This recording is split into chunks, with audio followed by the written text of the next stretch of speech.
saying, yeah, yes, because they they've don't. eliminated.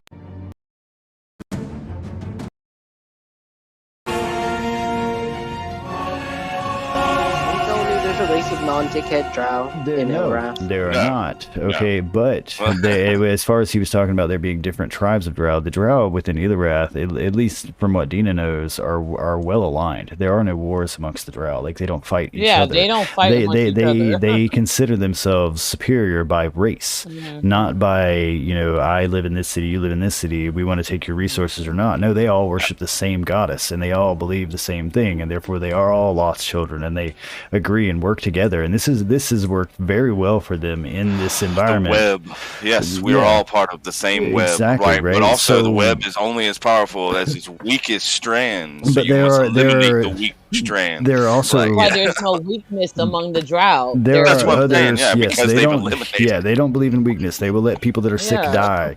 But at the same time, there are, you know, Dina, like I said, living in the upper surface of the Underdark. Like I was explaining yesterday, this is a layered thing that has multiple layers as it goes down, and the tieflings as nomads. I've heard about the drow. We're in the Onion Dark now. Yeah, have seen these things on occasion, would know to avoid them because they're slavers. But at the same time, she would be very aware of like regular dwarves. Like, they would make it down to where the Underdark is. They would have seen tieflings. She would be aware of the Dwarger, which are the dark dwarves. And tieflings are nomads, so we travel all over the Underdark. You know, to her, some of these species are, you know, a bit, you know, like intimidating. Like for example, she would be very aware that the drow are slavers. These are the boogeymen of her childhood, right? These are the don't go wandering outside because the drow gets you kind of thing. Yeah, they will take you, and you will have to work for them. You'll be slaves. Billy Bob don't you know what they do to tieflings in drow society? Right, yeah. Whereas dwargers were considered like underground monsters, like something that if you went too deep, you'd find them, and they would get you, right? And that's again something that she would have actively avoided. I mean, this is not something that she would have been like seeking out, because I mean, you grow up your entire life being told about these we met some of the troglodyte dwarves. They weren't that bad. I mean, they were kind of fucking skeevy, but they were just dwarves. The dwarves you met were actually from a different realm. They were not. How you people feel about seeing me is how I feel about seeing drow. You're referring to the red-bearded dwarfs that were in the cave. No, we met the troglodyte dwarves too. We bought stuff from them. They wouldn't have been that easy to deal with. Because I remember the ones you guys helped get back to the fire realm. I remember that. Yeah, we also met some that were like pale and scraggly and were troglodytes. Yes. And you chose not to invade their mine. I remember that. Yeah. Because they were outside of a mine that they were trying to get in. I remember that. Yeah, we tried to trade with them, but there was a language barrier, and they were. I mean. Yes. Yeah. We definitely met some of the troglodytes. Yes, on occasion, these dwarger do actually make it to the top. Yeah, where they had, and that's what was going on there, was they were actually raiding this mine, and they didn't fuck with you because you didn't fuck with them, and that really was it. You guys, I remember that situation because I remember thinking, man, these guys are about to go in here and try to get in this mine, and these dwarger are gonna be like, hell no, right? And yeah, that was pretty early on too. That was a while back. I might be old, Adam, but I got a good memory. Yeah, I don't. But yeah, that is that. I do remember that now. That was a long time ago. But yeah, that's like I said, there's multiple species here, and from the get-go of walking out of this, the portal beyond the realm of memory, you guys have already met, this frog species that literally no one else has even seen. Like Dina would have never seen this species. The devices they're using, you've never seen. The same thing with the drow here is it's not, at no point in our life, in anyone's life, have they decided to go voluntarily walk through the drow city, right? Except for maybe probably other drow. I mean the other drow. Yeah, we have somebody from the surface just decide to come hang out down here. It'd be kind of funny if we got to the drow main city and like not even the drow dare to tread the street. All right, so if you are watching this board, do remember that I don't really care about you moving around your stuff. This is just purely for imagery and all that sort of thing, right? This is theater of mind, and that's what we're getting into. So we're going to start out with, some sort of, just imagine a flute version of the Mission Impossible song playing kind of softly in the background as Nevik and Dina are, like I said, clutched in this this broken down, sand building. It's not a very reliable building, right? Like this building looks like it was made of stones, like sandstone pressed together at one point, a lot like the rest of the dwarven. If you bump too hard into the walls, they will crumble. Yes, yeah. Even walking up here, you got some dust in your hair and things like that, but you are both in a confined kind of small room that does have a single window on the far right side here that overlooks this running river. In this, and do remember, it's dark down here. It's dark, but understand that the air and everything has kind of a soft glow to it. There are mushrooms and stones here that glow unnaturally from bioluminescence. Anything that you guys would have seen. Dina may have seen a couple of these styles of mushrooms, but never this size, like, this sort of thing, right? Like, and like I said, there is actively, you can hear the, rush of running water and a waterfall on the side behind you. When we last left, you had just watched 2 guards pick back up their post after clearing off a couple of the bodies of the fallen from this cave, this mine entrance that you had entered in. And these fires actually here these fires down here at the bottom would actually be burning out to embers, because this is where the drow that attacked you from behind previously came from after being hypnotized temporarily. And if you do recall, this is where you walked up on this entire me and situation. Nevik, I assumed that I was going to turn you and me invisible. Panic mode. Enter panic mode. Yeah, and you guys are free to openly. And remember, when you're going to discuss this in character. All right. Okay. Well, one, I'm whispering because I damn sure don't know what's going on outside, so I don't want to pull any attention towards us. And I'm gonna look to Nevik and be like, "We have to go back in, and we have to find them. I can make it invisible, and we can try to sneak back in." Weren't you okay? I mean, the invisible would probably be better, but weren't you the one talking about how we didn't need to fuck with the drow and how the whole thing of going in there was stupid? And now I have survivor's guilt. Go back in there. Can Dina not? Wait, no. Oh, Dina, God, we're gonna die. Dina's like, I am torn between saving myself and saving my friends. Like, I don't want to die or be enslaved to the drow. Dina's got fucking survivor's guilt. Yeah, like it is what it is. Like I don't want to die in there. I don't. Honestly and truly, like she was totally fine running when we were getting like our shit pushed in, but now that it's done and over, it's like, oh man, I feel kind of bad for that. I don't want to leave my friends behind. That's guilty conscience. You just need to. Yeah, but at least I know. Push that shit way the fuck down. Way down. You know what we do with that feeling? We take a look at it, a good hard look, and we push it down. Hey, push that soft shit to the side, man. Let's go. Exactly. We're gonna keep moving. They made their choice. I don't see any other way than going through this place. I mean, did you see another way like a different way we could have turned through the caves or some shit? Like I didn't. I think like this is the only way. And yeah, invisible walk through here quietly, because invisible doesn't mean that they still can't hear us. But just know though that if shit hits the fan, I will leave you like I left the rest of them. I'm sorry. I know. I will leave you. I'm being honest. Yeah. But okay, then Nevik, then we need to have a real, like, for real. Are we willing to sacrifice ourselves to go back in it? I mean, I want to go back in. Okay, first off, I'm not willing to sacrifice myself for shit. Yeah, okay? me either. I've already died once, and I don't want to fucking do it again. All right, twice. The first time, twice. Yeah, sorry, I did stab myself. You're right. Voice in my head. Hey, you know what? Thank you, voice. There's plenty of times that these same people have left me to fend for myself, knowing, you know what? I don't know. Like the priest guy tried to kill you when he first found out what you were. I have not once ever left anyone in this party to fend for themselves, quote unquote. All right, so we're no arguing amongst the characters that aren't actually here, all right? But yeah, because this is an in-character argument between Nevik and Dina. Yeah, between Nevik and Dina. I don't care because that fucking hurt. You could feel it meta-wise. Yeah, you could feel it meta-wise. But yeah, just let Nevik and Dina argue about it. Yeah, like there's no other way to go except forward. Of course, like while we're in there, we'll try to figure out what happened to them. But I mean, we just need to get through there. Okay, so Nevit, can I say this? I will turn us invisible. We can make it through, but if shit turns sideways, I'm out. Because I already know you're gonna dip out, and I'm not gonna be fucked over trying to save them. Yeah. Like it is what it is. No, Okay. no, that's All right. yeah. So No, we're that's both the plan. agreed. The plan is if shit goes sideways, run. I don't know which way you're running. You don't know which way I'm running. We're gonna be invisible. Exactly. Here's another part of the plan. I as a DM am just curious as to where this fuck off to run situation leads to. I'm just gonna keep where running. Are you gonna fuck off to? Through the. I'm not running back. Okay. Because the only way back is back. I'm curious as to. I just have a better question. Go ahead. How are they going to know where each other is when they're invisible? Depending on the escape route, if I have, I can fly, turn invisible, mislead. I can do so many things to get away. So just let it happen. Who knows? Yeah.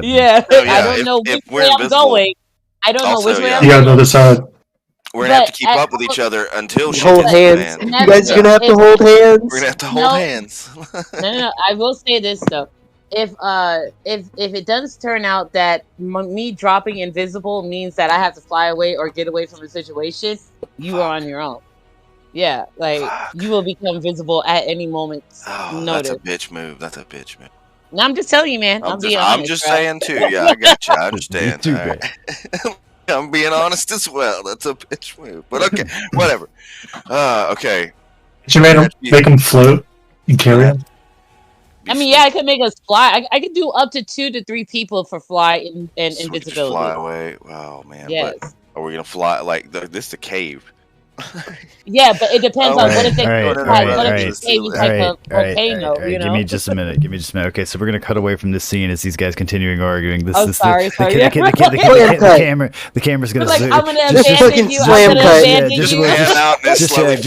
Exactly. They're gonna still be debating as we pan out and slowly fade away. We're gonna literally go through the wall and watch this stone thing in the bottom of the dark here next to this waterfall just kind of fade out. And we're going to go back for a moment to our companion Gargak. And again, just remember that these battle maps are purely for just use your brain. Let me change this so that everybody can see it.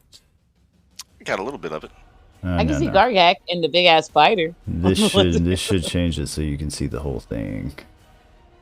Hopefully. Or you can see a lot more of shit in here. You should be able to see a lot more of the city now. I still have shadows on. Yeah, I still got dynamic I got shadows. Okay, well, let me turn that dynamic lighting. Yeah. If I turn it off altogether, will it change that to make it better?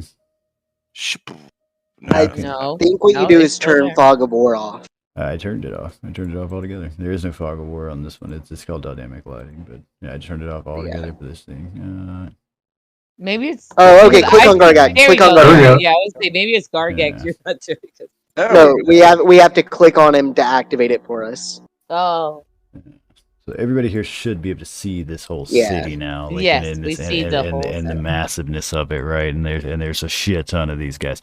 So anyway, what we're coming back to is Gargak wrapped in chains. Gargak himself is being led through the streets right now, and he is wrapped with his arms bound before him in a very similar thick steel patterned brace like the one around his neck. And he has a chain wrapped around his waist that is being pulled. Before him are 2 guards, and behind him are 2 guards. And as he is being marched through the streets, various drow are coming out and leering at him. He sees different beasts, like the Driders, and he can see numerous kobolds along the streets, like urchins, just kind of huddled in various places. And he's being shoved along. Move, slave! As they're pushing him. And it is obvious, he is almost bioluminescent in this environment, being so soft, blue material that he is. The chains that he's being pulled with feel the same way the nets did when he was being pulled. And through the various windows and stone building structures that he can see around him, he can, like I said, see peeking children of drow and so on.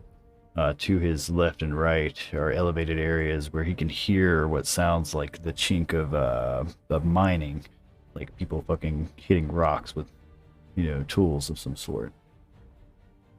Gargak? Okay. Is there any other ghost people? They want? Not that you can see currently.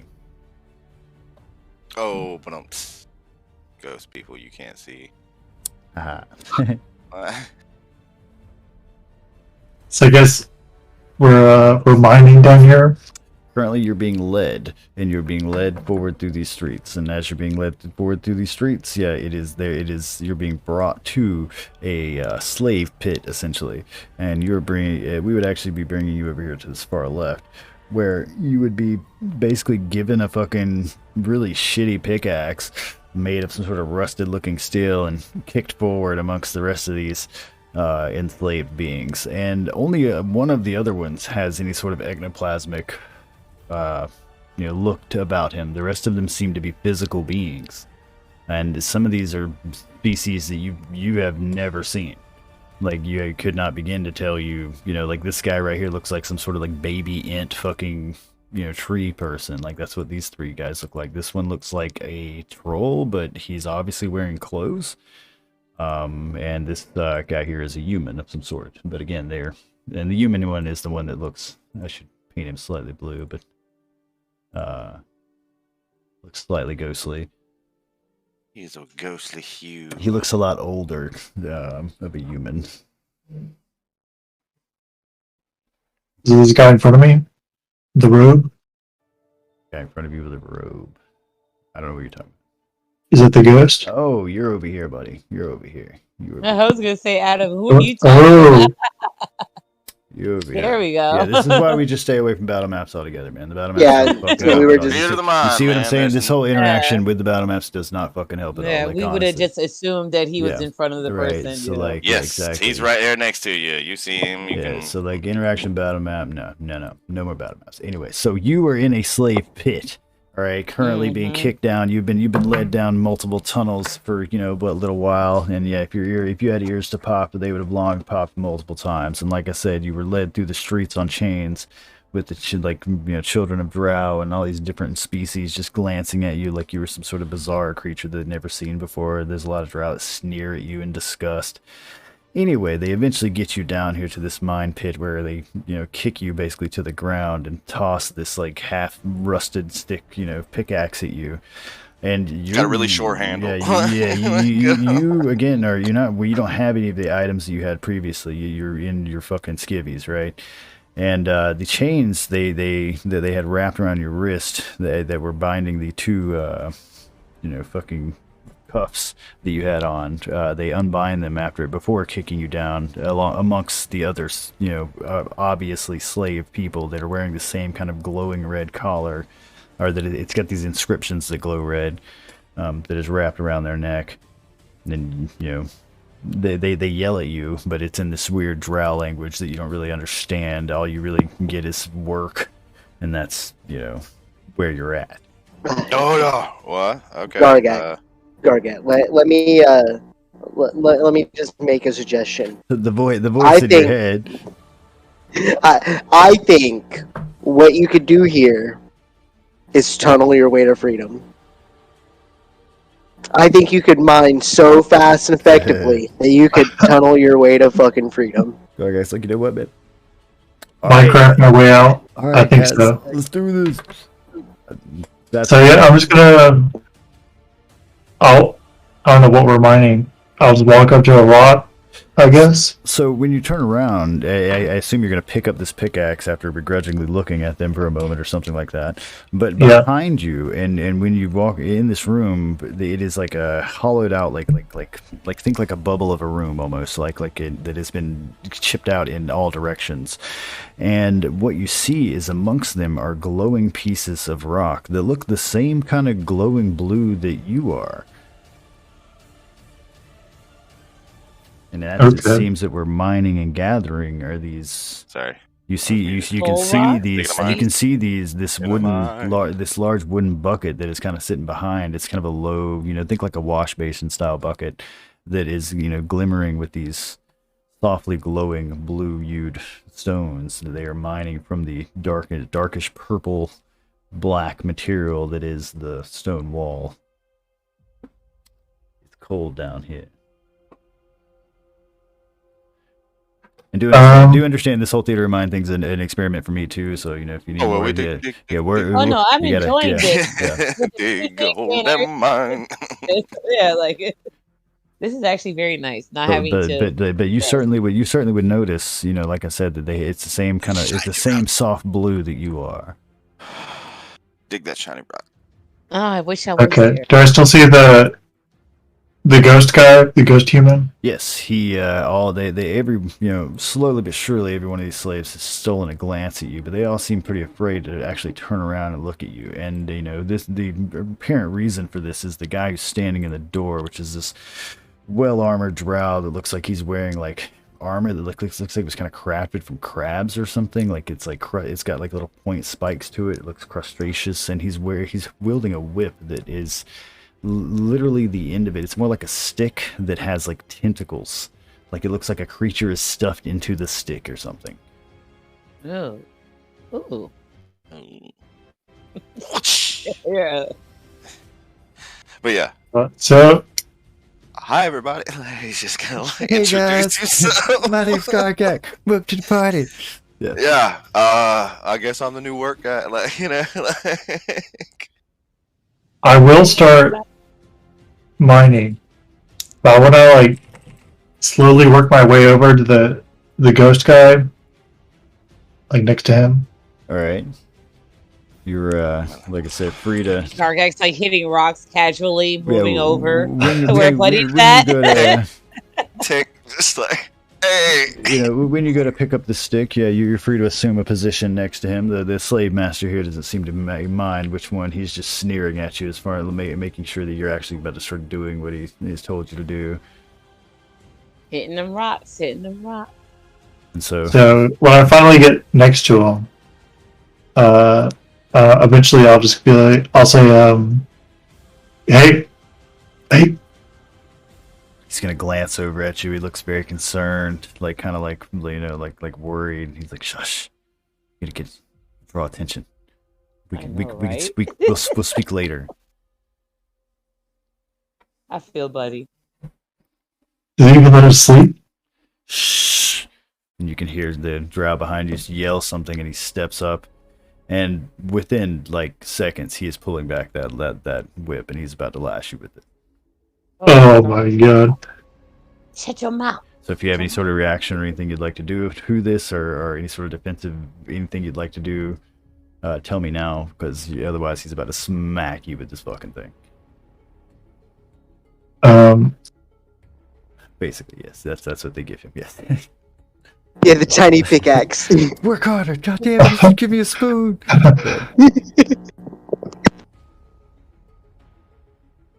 I was trying to dodge it. Okay. Yeah, you were free to try to roll a dex check to try to dodge this. Don't do this, Gargak. Okay, go ahead, dodge it. Damn it. Okay. Like a dex save? Yes, you're free to roll a dex save. We'll set that. It's pretty close. We'll say a 17.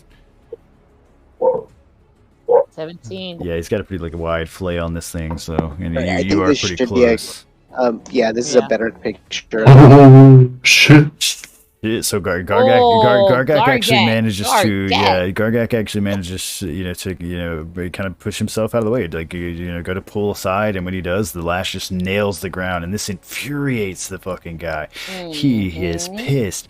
He reaches up, and when he does, he grabs Gargak's collar. And when he starts grabbing this collar, there's a red bolt, electric type energy that pulses from this drow's hand through this fucking collar. Give me a con save. Gargak. Oh.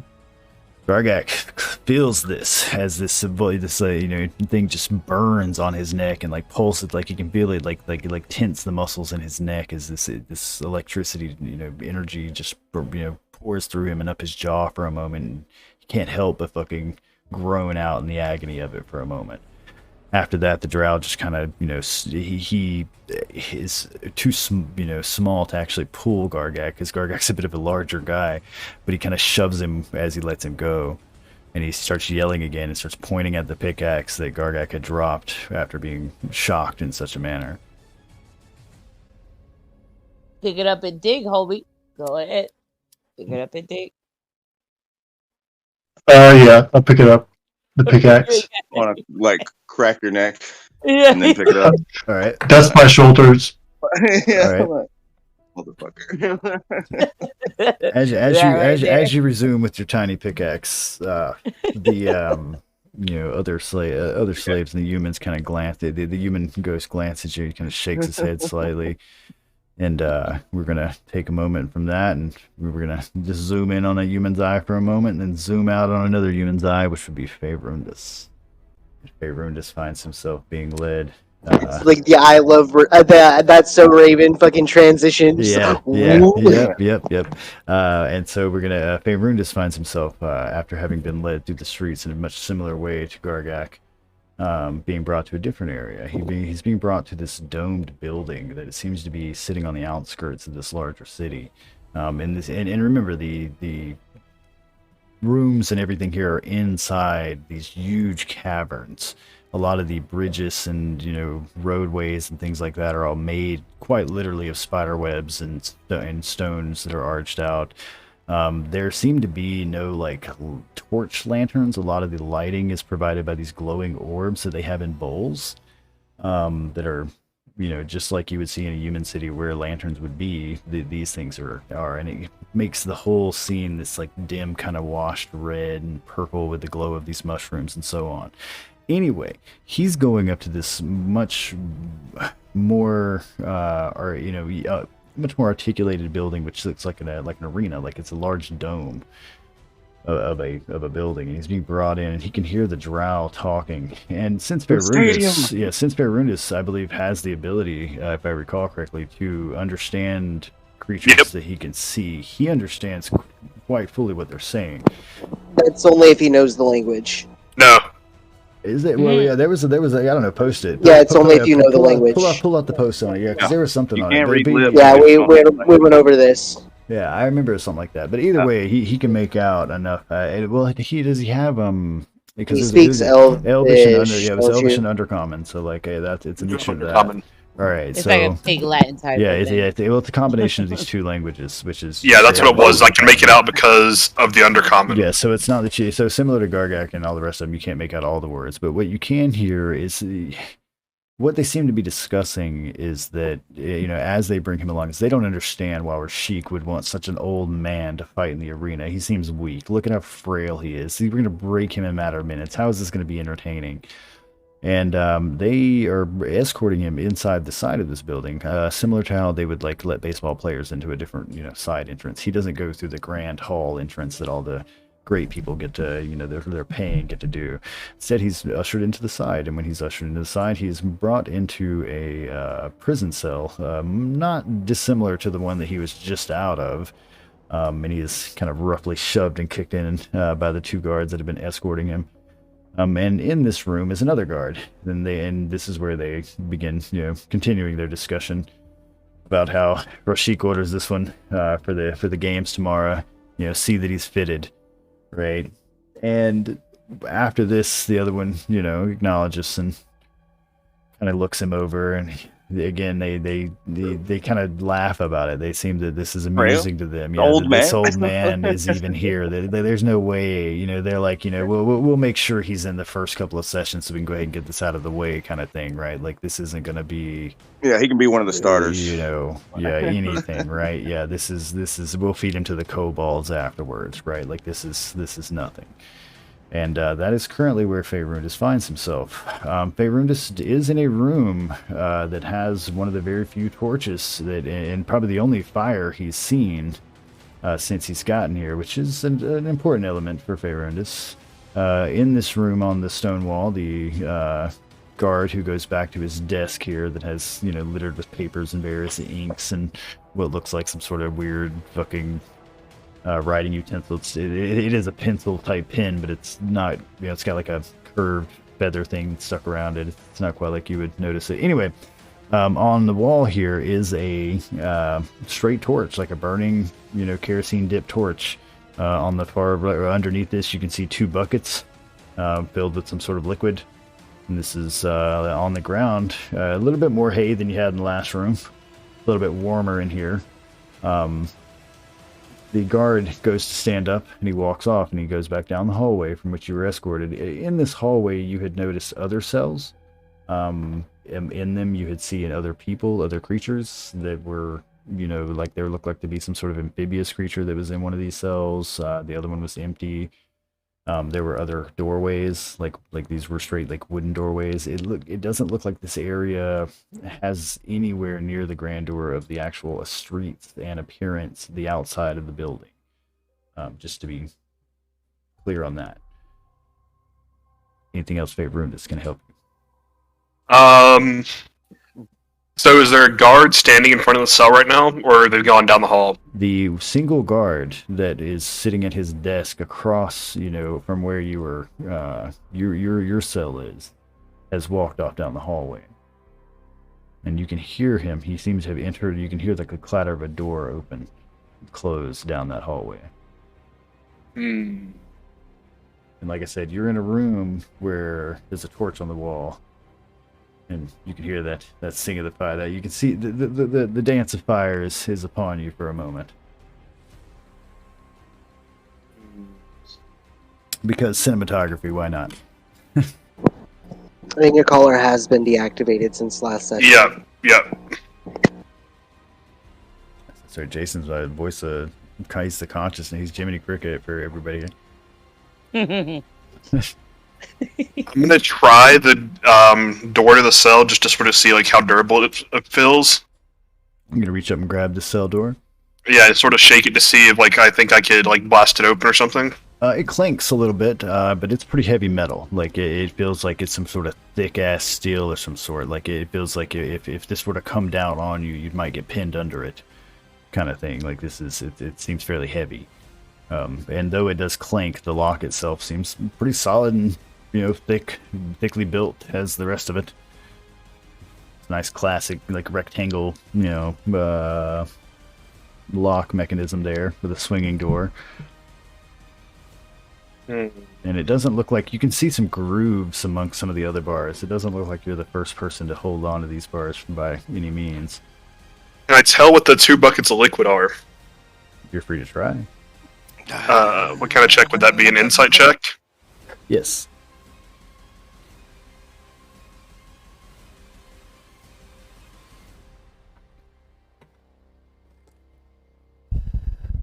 All right, so you can smell the faint hit of like kerosene, like a burning, like this smells like gasoline. And though you haven't hung around humans for a long time, their ways haven't changed very much.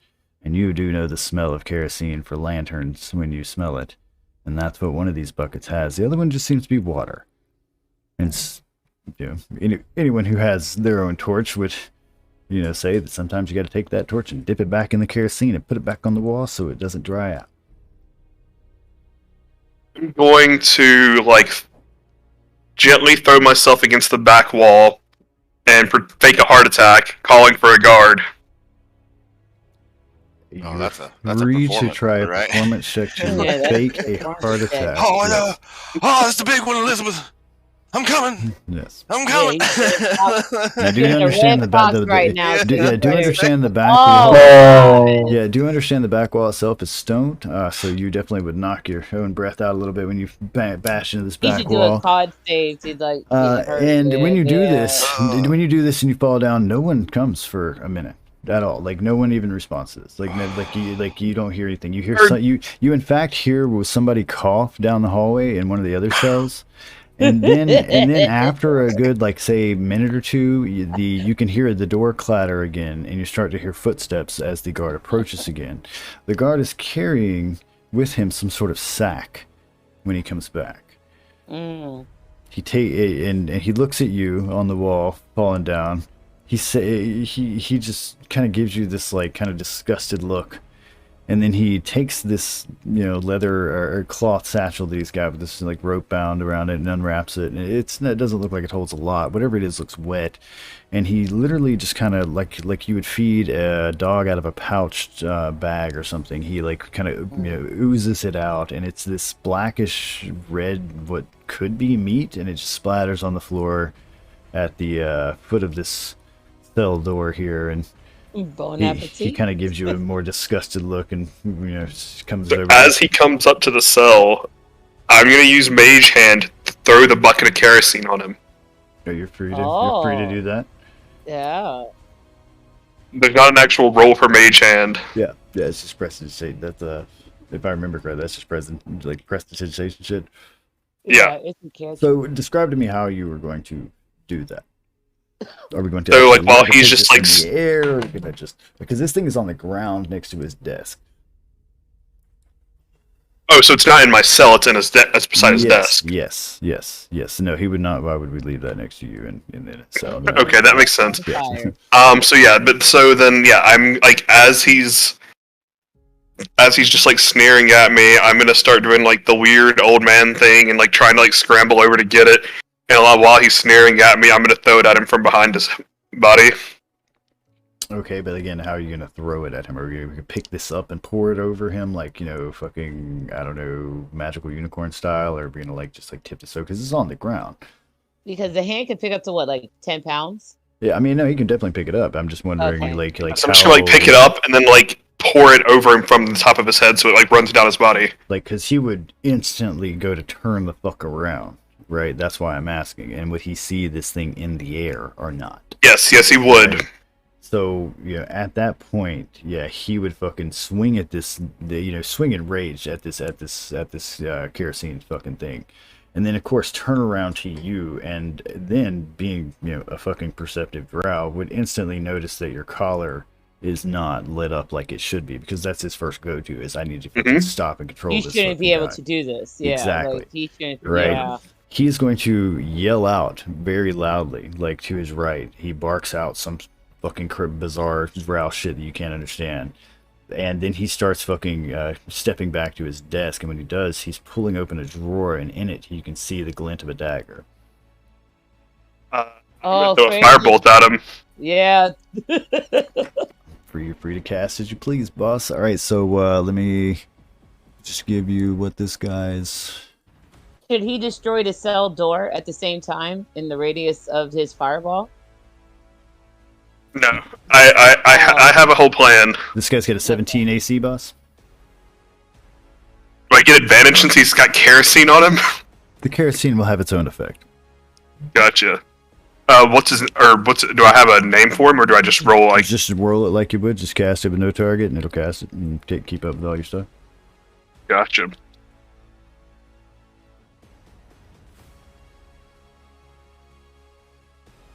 It's a 17 hit on this guy. So you blast the wall with a fucking firewall. The bars themselves seem to have actually kind of gotten your way there. And though they hold up to it no problem, they don't seem to have any fire. He himself lashes back, very quickly, because he's covered in fucking kerosene. You see a moment of panic in his eye as he clutches this dagger, and he yells out again down the hallway. Either way.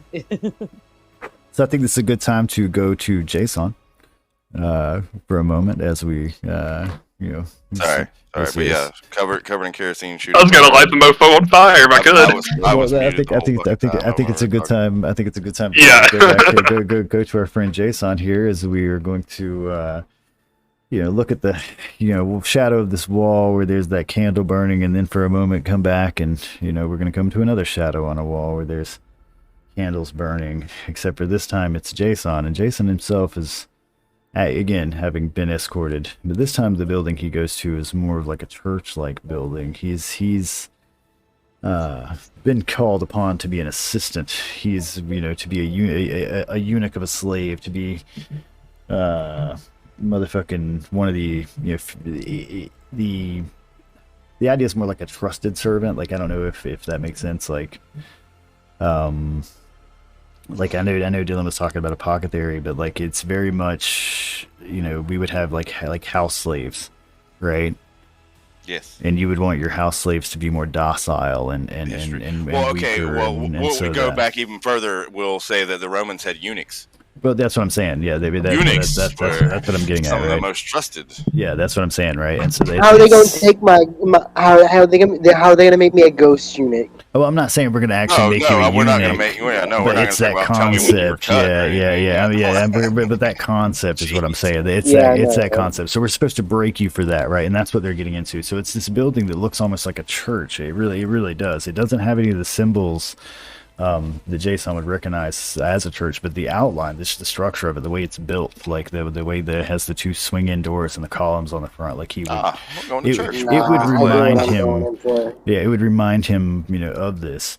And he's being escorted by 3 guys. One of them is wearing this like heavy, like just full-on metal armor. Like it looks like fucking spikes on certain sides of it and shit. Like he definitely looks like some sort of shit, and the entire time he has not said a word.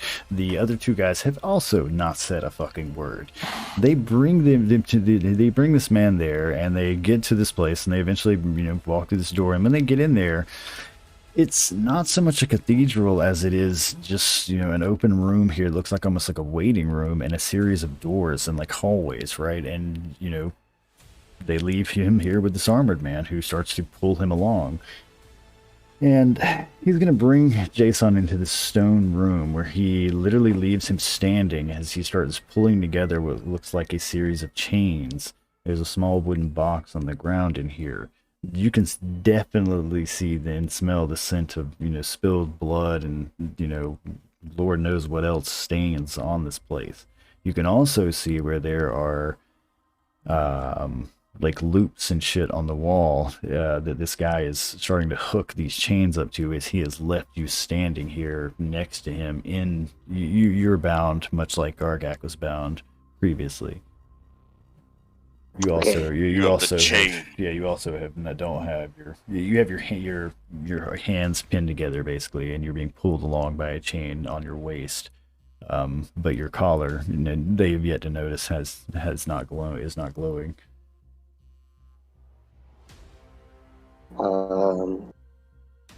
I mean, there's really not much I can do if my hands are bound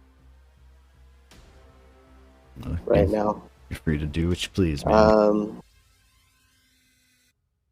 Box. He's pulling out chains. He's not pulling these chains out of said box. Is he? This is a totally these chains are in a pile next to this box. Okay. Yeah, and they seem fairly old. They seem very thick though, and look pretty heavy. He's taking his time doing this. Box. I mean, in fact, it's kind of hard to determine even if it's a he in such heavy armor. It's just it's very stiff moving. Come on, old man. Faster. Tell me faster, man. I was about to say, who's Jiminy Cricket's conscious, right? Never. Yeah, exactly. No, he was my mind. I get to be his mind, motherfucker. Excuse me, voice. That was a good reference. My hands are bound, so I can't use my hands for somatic things. Like no. Yeah, your spells are useless. Oh. Can't survive. And I have a 9 armor, so I'm not gonna win in a physical fight. Unless you I don't know. Are my hands in front of me or behind me? In front of you. These are bound in front of you, like kind of facing upright. And does he have his back to me? Almost in prayer. I mean, you should be able to use your hands. At certain points, as this individual is turning around, they certainly do have their back to you at certain points. And like I said, you can see in there they have very intricate looking armor on them, much like the rest of the drow, slender, tall builds, of this individual. And like they are taking their time moving these chains around. They're hanging these long chains among the left first, and they are then walking over to the right and doing it. And you can see on the end of these chains where it looks like they connect on the end. It becomes fairly obvious that there's, you are going to be intended to be chained here. Chaining up this guy. But they don't seem concerned with you being in the room. They don't seem to think you're going anywhere. And I mean, if you were in the depths of a fucking drow city as a guard that had captured a guy, would you really think he was gonna run somewhere? He's not gonna. Yeah, right. Stab that motherfucker in the back of the neck. Versus the old man over there. Then what? Like, I don't know where I am. What? Yes. Exactly. It doesn't matter, man. Get away. Yeah. To where? To where? To more drow? Oh god. To where there's more drow? Oh no. I mean, I guess I just bide my time, like Valdir told me to.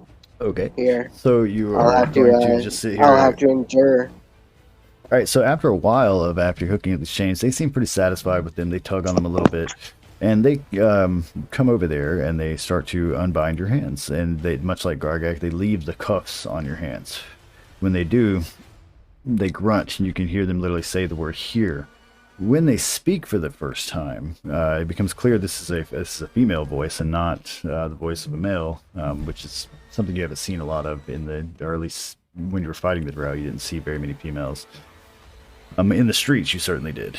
This is the first time you've heard one speak, and you know it's obviously much more feminine sounding than the other guards were. Anyway.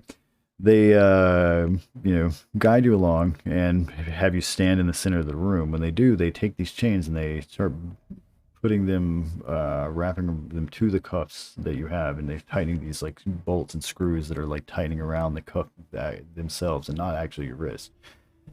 And after they start doing that, they are going to leave you there with kind of your arms extended on each side, and start taking each chain and wrapping them, amongst these like wooden poles that are protruding on the below these loops, tightening them slowly but surely, which you're about to be sacrificed, yo. Yo. Quite literally resulting in starting to lift your feet off the ground as this goes on.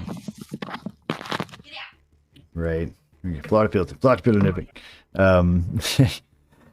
So within a matter of minutes of this woman, because it's obviously taking her some effort of doing this, and she has to tug hard every time, a couple of times to get that loop back over on each side, and it kind of creates this swinging, jaunting effect as she paces back and forth each side doing this. But over the course of a couple of minutes, you like I said, find yourself with your feet a good, foot and a half off the ground, being lifted by your shoulders like out, and this already hurts, like from just that. Any reactions, or you're just here to endure? Is this the suffering? Is this the suffering of Jason? I mean, yeah, no facts. Like, I mean. He's enjoying this. I feel like I'm prepared for this. I feel like Jason would be prepared for this sort of thing. It's not that Jason enjoys suffering. The followers of Ilmater don't. That's a common misconception. There are don't get me wrong. There are people that fucking get themselves dragged around fucking town by horses for some reason. Yeah, they're not all of serious torture shit, but a lot of the but no, I feel like this is definitely something I would be prepared for as Jason, especially from the church that I'm associated with. Yes. So he's ready for this. I don't know. Do I have to make any sort of roll to like bear it? Not this particular part yet, but there will be time. I was like, give me time. She goes back over to this box and opens this up, and within she pulls out a couple of candles and undoes this cloth satchel that is gleaming with daggers and other torturous looking devices. She lights these candles along this shelf, but it had this chest upon it. Leaves it there, and comes back over to you in this big stone room. She's pacing around you and seems to just be studying your body. After a moment, you feel the cold press of steel gloved hands along your back, where she's tracing what looks like scars from your past. Which, I mean, Jason would certainly have some sort of scars, I'm sure, on his back. Scar tissue definitely hurts worse. It's a tough one. Actually, no. Yeah, you have less feeling in your scar tissue. Anyway, you can hear her say something about this. She seems to be speaking in almost like a gentle motherly tone. It's hard to tell what she's saying, but you can definitely hear her say something about the past. Because like I said, you can't really make out the full text of every string she says. But you definitely recognize the Elvish word for past, even with that strange Drowish accent to it. And as she's circling you, she's just, like I said, just like studying you for a moment. Then, rather suddenly, she wipes with the back of this hand, where it is adorned with these like claw-like talon things on her gloves, and just fucking slices the side of you. And this is where you get into rolling a save con to see how well you endure this particular part, because basically this would go on for a minute where she's just taking her time carving at you, and she's not really saying anything as this goes on, just doing this. And eventually she would leave Jason just alone in this room and would blow out the candles here, and that would be our fade scene on him. Is when she blows out the candles, just a close-up of her blowing out the candles, but it would be him left bleeding literally from the waist down, just down his legs, in this crucified looking position. Yeah. I know it's horrible. Sorry. Let's see what the dice roll. Things gotta happen. Alright, so now I just do the save con? Yes. Oh, this fucking fucks me up. This hurts Jason. Jason's felt pain before, but he's feeling it deep now. He's been betrayed by things he believed, people he knew are in trouble. His God has betrayed him. He feels it in his psyche, man. Like I said, he feels this. Feels this deep in his soul. Nah, like while she's doing this, I'm gonna be like saying a prayer to Ilmater. Yeah, that'd be your only recourse at this point. That's nice. The only thing that would offer you comfort is the chanting, which doesn't seem to disturb her in her work. And like I said, she would eventually leave you alone, dark in this room, just bleeding, and it would nearly kill you in the process of just here. And you to be clear, Jason is left alone in this room to heal and bleed and starve for good, be tortured again. Yeah, good week or so before he'll be moved along. But before he's moved along, on the last fade out scene with him being the candles being blown out on Jason's prayer scene, which I thought that was nice, and we will go to back to Nevik. Who will take that smoke from the candle and make it the smoke of Nevik hitting a pipe as he sits across from Dina. Continuing their argument. Either way, I think we should go back in. But Dina's the only way forward is in. Yeah. Of course we have to go back in. I think so. We're gonna get up, and me and Nevik are gonna cautiously make our way towards the entrance. Invisible. Yes, as I cast invisibility on both of us. Give me just a second, guys. I like that. He's got the actual prayer. Set aside the cup. Thirst will trouble you no more. Ilmater provides. Yeah, nice.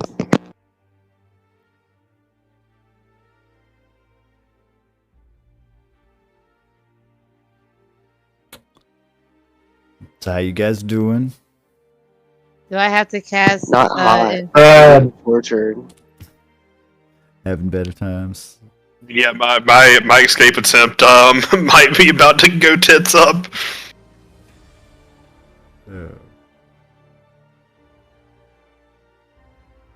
But here is my philosophy. You need to cast invisibility and do a target on Nevik, but I mean it really doesn't. Like I said, I don't even think you can do a target outside of it. But I just need you to count the slot. So, I did do it. No, it do. Nice. This is Fabrandis' current outlook. The Sith. It's the Sith code. Peace is a lie. There is only passion.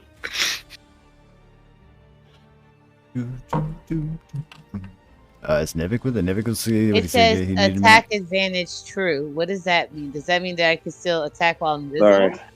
Yes. Nevik said he would be you right can't back. attack when you can't attack when you're invisible, but it does drop invisibility.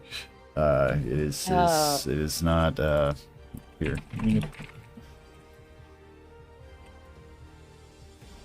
A creature you touch becomes visible until the spell ends. Anything the target is wearing or carrying is invisible as long as it's on the target's person. Spell ends for a target that attacks or casts a spell. Okay. So it's like you can be invisible until you like jump out of being invisible and stab somebody in the face, and then they're like, "Oh, I noticed you. Hello." Yeah. This ain't the Hollow Man or Invisible Man. This ain't no. You can. There are like magical items and shit you can get that maintain invisibility and cool shit like that. I mean, it's D&D. I mean, I don't have that power. No, currently you have the temporary invisibility that is standard spell, and you would cast this on new Nevik. You with us again?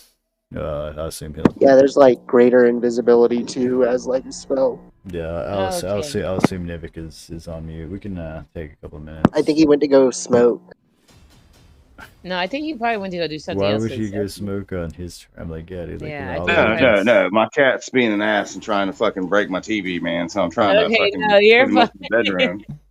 You just need to free the cat, man. Quit playing bird watching shows on your TV while your cat's in the room. Yeah, man. Yeah, I know, right? Come on, man. All right. Okay. So at this point, I think me and Nevik are walking towards the entrance, and Dina whispers a word to Nevik, and you guys both reach up and touches. Wait, are you guys holding hands? We're invisible. Touches him, and they both go well, invisible. Yes, I will reach out and grab his cloak, not his hand. I will grab his. Now, do cloak. remember this is a dual scene, so you guys need to take your turns. Just take and do what you're doing. But yeah, if you want to both approach, are you both going to approach? I'm going to ask you both. Yeah, are you both going to approach the mine entrance? Well, I'm here? going wherever Nevik goes because I'm holding onto his cloak, literally. Like I'm holding his cloak. You're too little. So if he makes a stealth check, I make a. If he does this, I do that. You know what I'm saying? Yeah, we're gonna make our way towards the mine entrance where there are 2 guards. I'm guessing. Yes, there are 2 guards on each side of this door that are actively looking around. They don't seem too bored. They seem pretty alert, as there's been attack and drow blood has been spilled this evening. And they know they haven't gotten them all. They can count.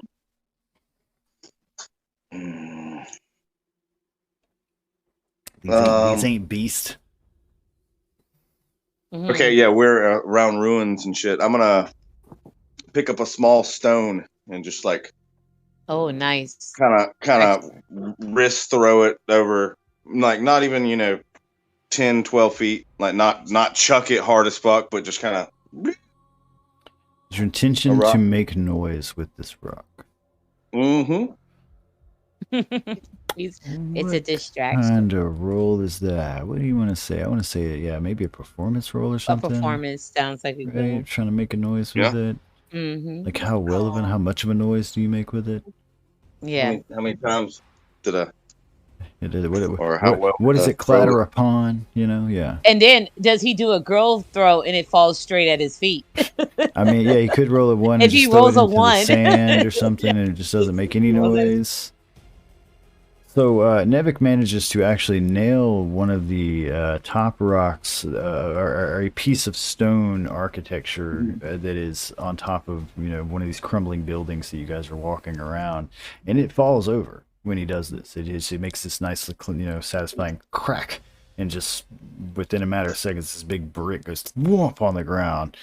It throws a puff of dust in the air that actually outlines you guys for just a split second. Nice. And the drow, of course, are instantly jolt up, and they're like, the fuck. They draw their swords and they start moving towards this area. This area isn't very far away from where you're at, but it's a nice distraction. Yeah. In the sense, so now I'm gonna do it. I'm gonna do it. In the sense that it is, in the sense that they are coming towards in the direction where you were at, right? Yeah. Oh. Adam. Yeah, they're coming towards us, and we just need to. He's clearly said I didn't throw this very far. Yeah, let them go. Like it literally just fucking just step to the side and don't fucking move, don't breathe, just Easy peasy lemon squeezy. We're gonna walk right by them like we own the place because they're moving, But we're gonna have and our to footsteps will be muffled by their footsteps. And okay, then, so we should come have on. an advantage on the stealth.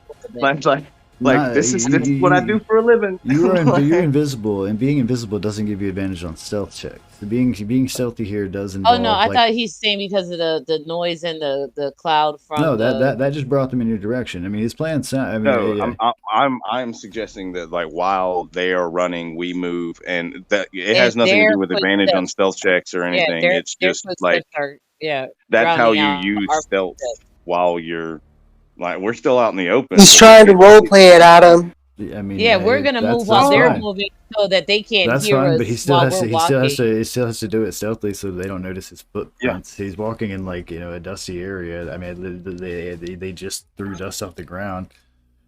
So Nevik goes to move to the side and does so quite stealthily. Crouches down next to Dina in his invisible part where she's clinging to his cloak like a 5-year-old with a on mommy's coat.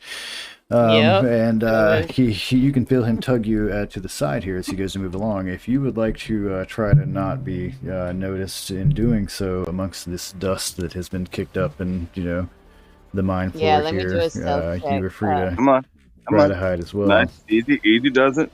One dice cards. What's my spell? Okay, all right. It's a D20 plus 5. Oh, should I just type in stealth check? You check space stealth. That's what I would do. Or you can do exclamation hide. It does the same thing. Oh yeah, that's right. And it just rolls it for you, brother. What? Nope. See, none of those. Not check hide. It's just hide. No. Or is you it can just check hide? Okay. My bad. Oh, excuse me. I'm sorry. Yeah, I misspoke. Yeah. So Dina doesn't, fare as well with this. She kind of stumbles when Nevik moves to the side, and kicks up a little, kind of shifts the sand. These guys get there and they glance to the right. They are looking for her, like right then and there. They have yet to actually notice you, but it is a hair's breadth away. These are drow. I'm telling you. They're clearly aware. They're used to hunting down. They're clearly aware people. that something is here, and it's something that they can't see. They seem to be, definitely intelligent enough to assume that whatever's here is hiding. Something's here, and they just can't see it. They know that much. Like, they ain't stupid. Just keep moving. I know. I'm going to continue to move forward. Is that another stealth check? Yes. Well, why? Because tension is fun. Is it? Is it not? Is it not? Oh yeah. It is, Adam. This is beautiful, bro. I love this. Oh wow. No. Oh. Nevik goes to move at a higher pace than he definitely should. He starts to kick up a little bit more shift in sand. He leaves some footprints. Fucked him up a little bit. Oh my time. god! Dina at the same time goes to do this.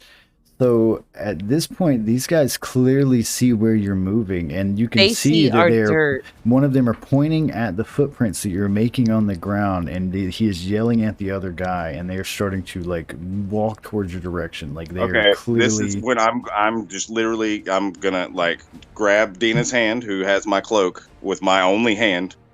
And say in normal volume. Stab. Shit, sorry about that. I'm going to grab her and say, run. And what's that? Are you going to literally say run out loud? Can I try to stop Nevik from running away? No, you're pretty. Nevik's autonomous, but you are free to try to pull on him if you want. Yeah, I want to try to pull him back. I mean, I guess I would just grab her hand of this. This is remember when we said things were gonna fuck up, and this is the run moment. No. I have one more spell slot for Dimension Door, so we can. Where are we gonna go? Where? But you can walk through with me, and we can. Try again. I don't know. This is all I got, Nevik. I'm trying to save us. No. Now is the time to run and get out of their eyesight, and then maybe use the dimension door and try again. But to be clear, you are closer to the mine door than they are, but not by a long shot. Okay, Nevik's telling me to run to the mine. I'm going to run towards the mine. Dina's gonna We are This is a man. He's evaded a lot of cops in his life. I don't give a fuck if they see my footprint. I'm out. I'm gone. Run. All right, so you guys are free to dash invisibly and yes, say run.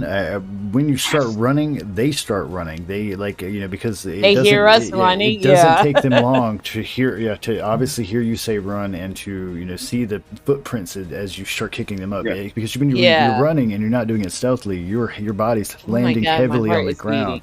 Right, and so they start running towards you, and when they start running towards you, they start yelling, and when they're yelling, it's loud in this in the cave.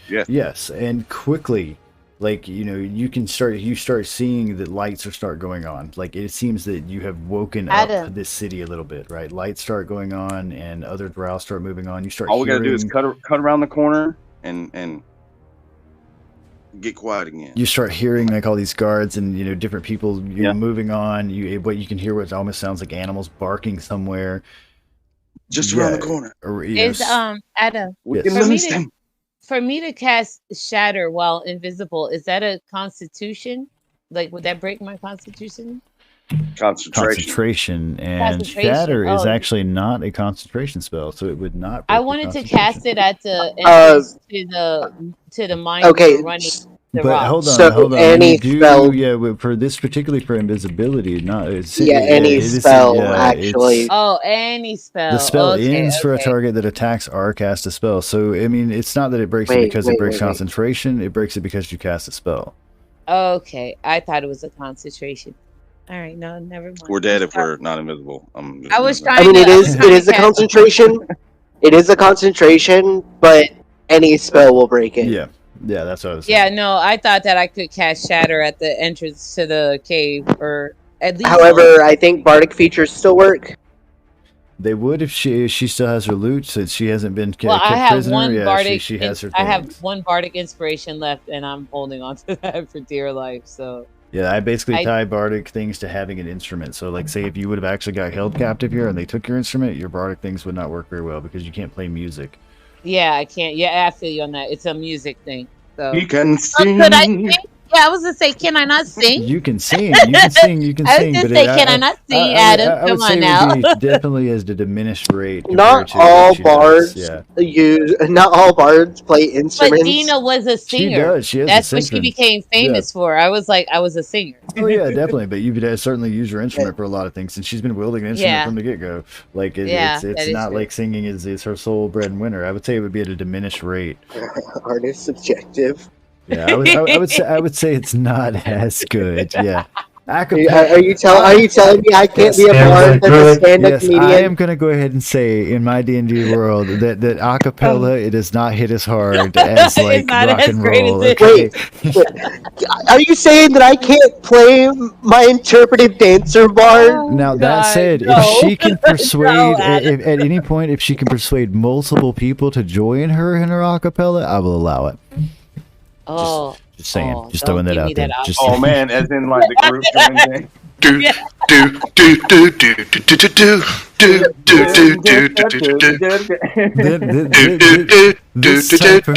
This type of bardic inspiration, I will allow.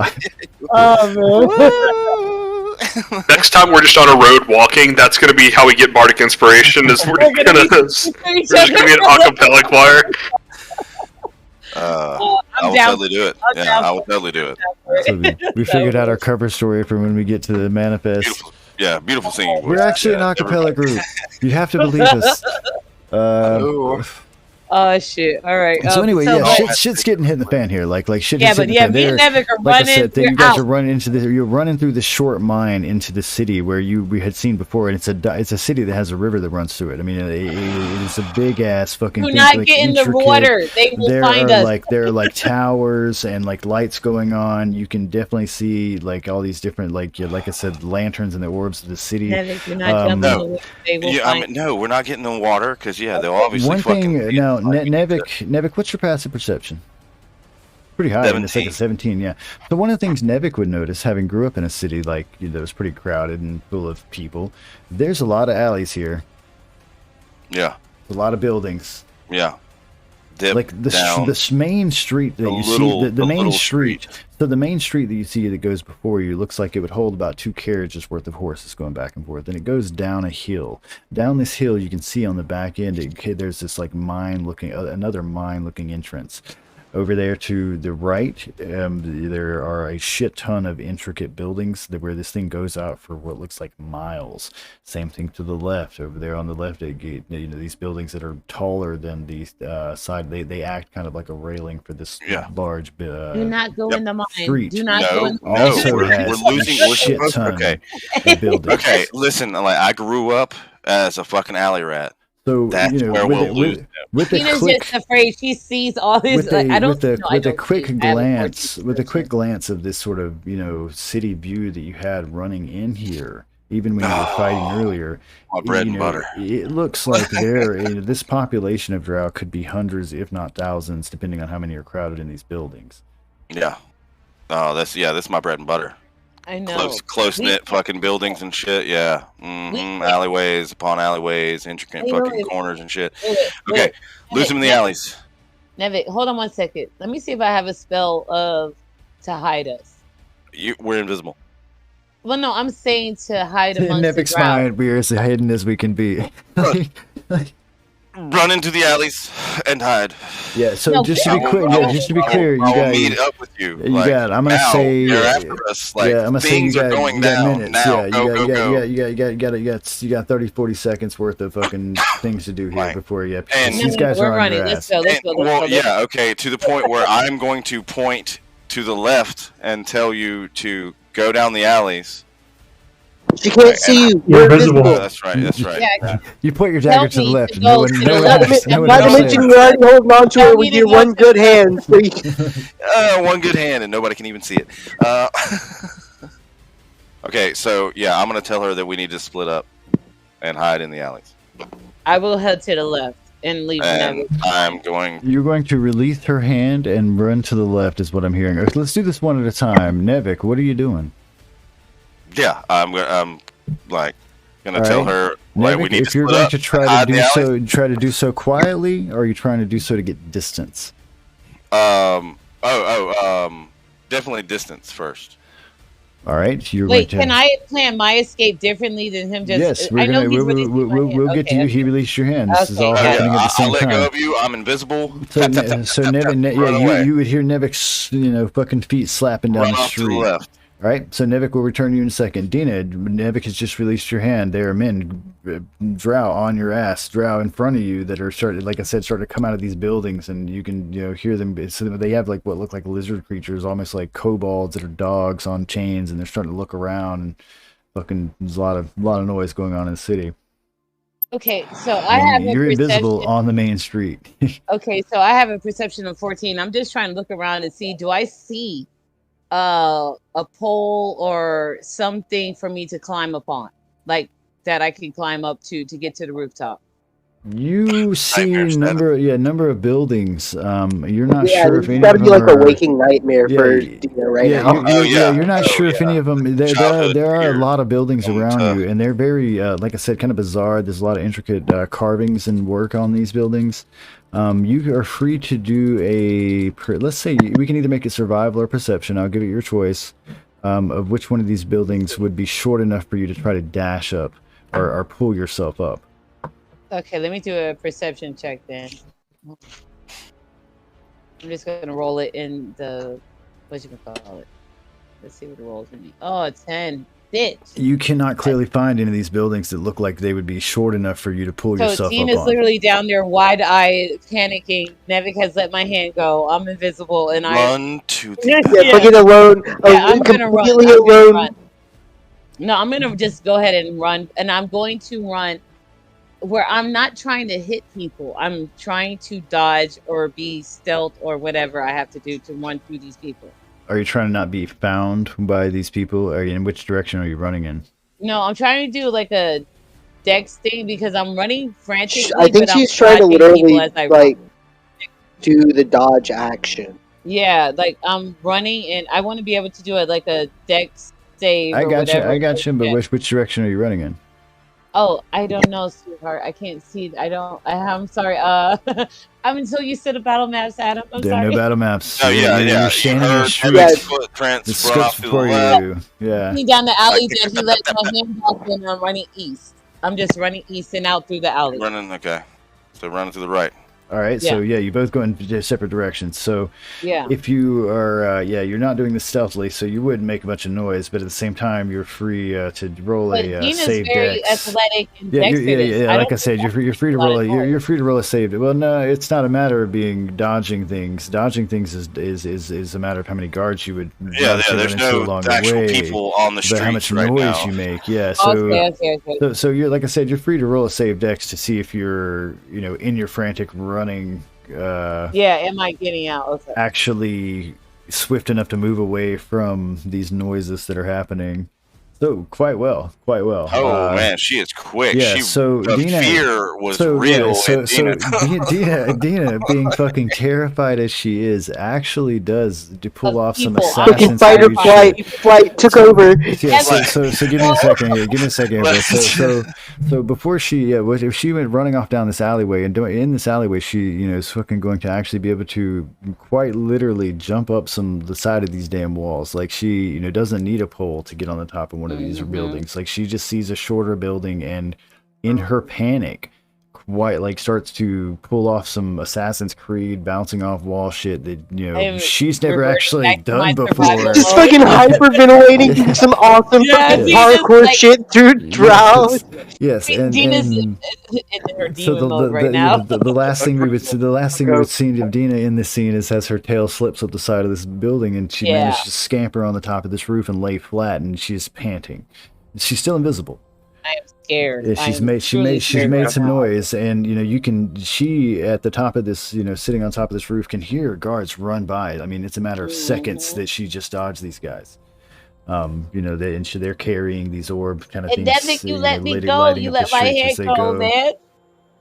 Nevik, you find yourself with a number of alarming sounds going off around you as you've run down this alley. There seems to be some sort of market-looking place going on down here. You can see a number of booths around in this circular building. There's what look like houses all around this cropping area. There's larger buildings that look like they either hold some sort of political or scholarly purposes.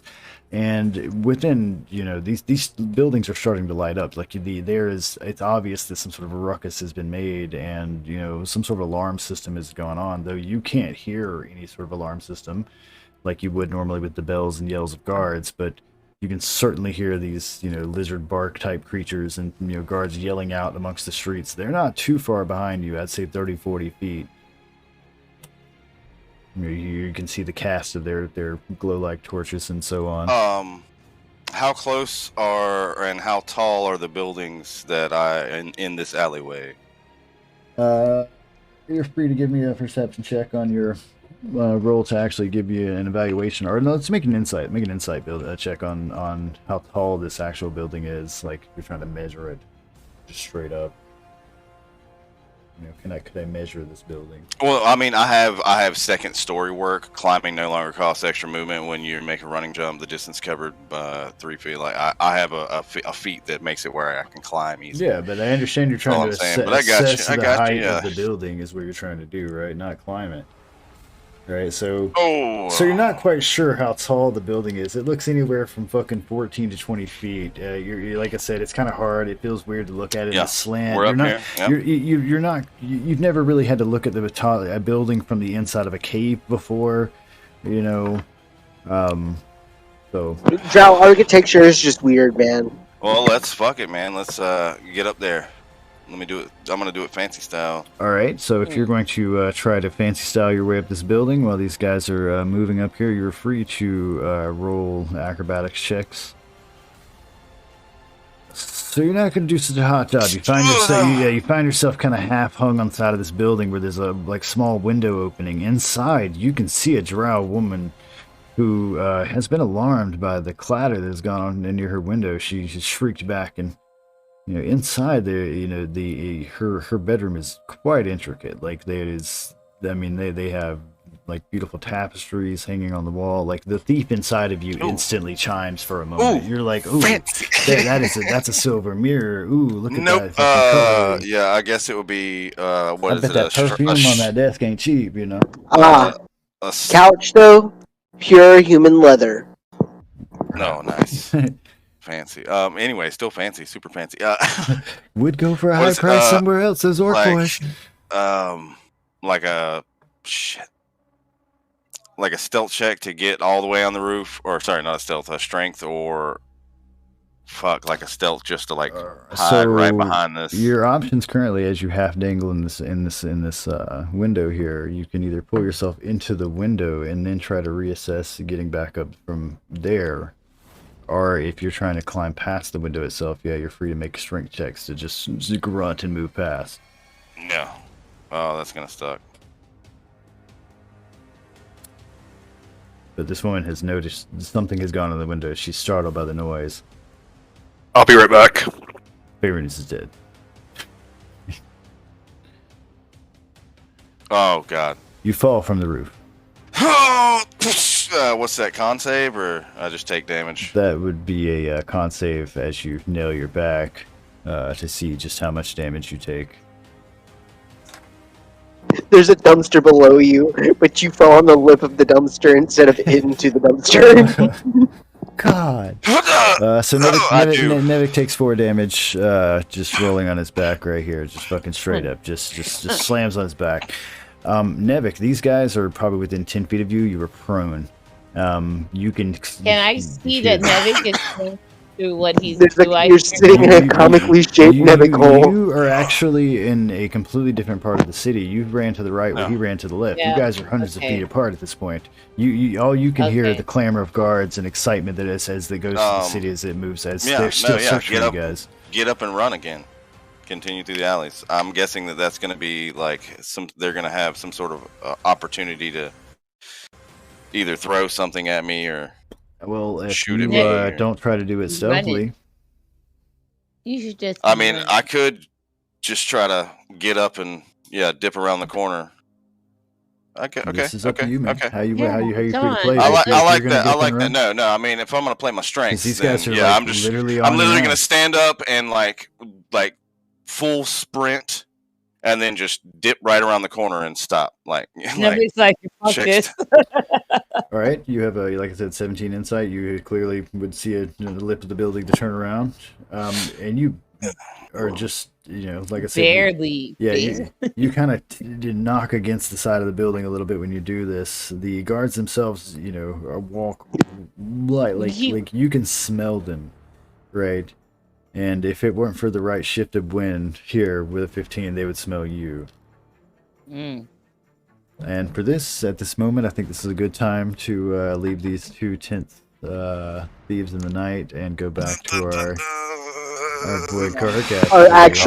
Our actual intrepid hero Gargak with his tiny pickaxe. Yes, go back to our friend Gargak here in the mines, who has been at this for a good. I love the theater of the mind. I'm digging the no battle maps. Have I found diamonds yet? You've actually so going about doing this, it's taken you a good while. I'd say once every probably 2 hours of this, you actually do manage to pull out a little gem, and these gems aren't very large. They're probably as big as your thumb, if that. And when you find them and you hold them, you definitely feel them like a tingle against your hand. It feels it's like a almost warm sensation, like if you've ever taken your hands that when they're too cold and put them in hot water, it kind of feels like that, like on your palm. But if you is this the same stuff that was glowing like me? Yes, these are the only type of material that you seem to be mining in the room. It doesn't seem like the guard here is paying you guys too much attention after a couple of hours of this, after seeing that you go about doing what he's requested you to do so. And so far it's been, you estimate 2 to 3 hours of doing this. Okay. So as you're continuing to do this, one of the guards standing here, another, you hear like the boot steps of another person stepping up, and they seem to be moving fairly quickly. They run up to this guard, and they're kind of out of breath, and they're saying something. And you can hear, I think you have Undercommon and or Elvish? No. Oh, so you don't understand anything. Gargak doesn't know at all. Our languages is Common, Orc, and Yuan-ti.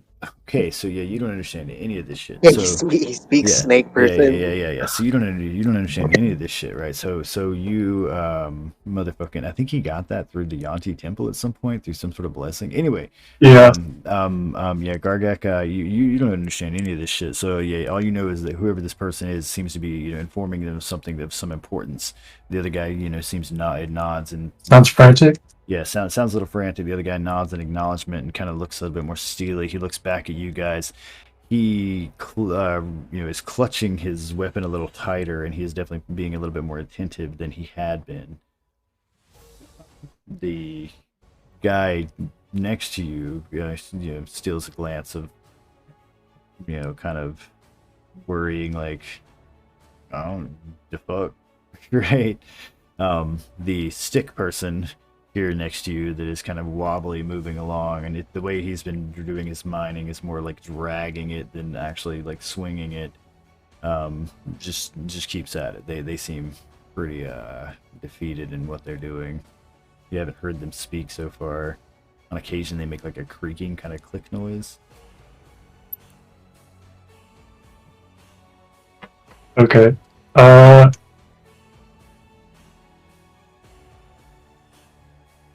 I probably just keep digging.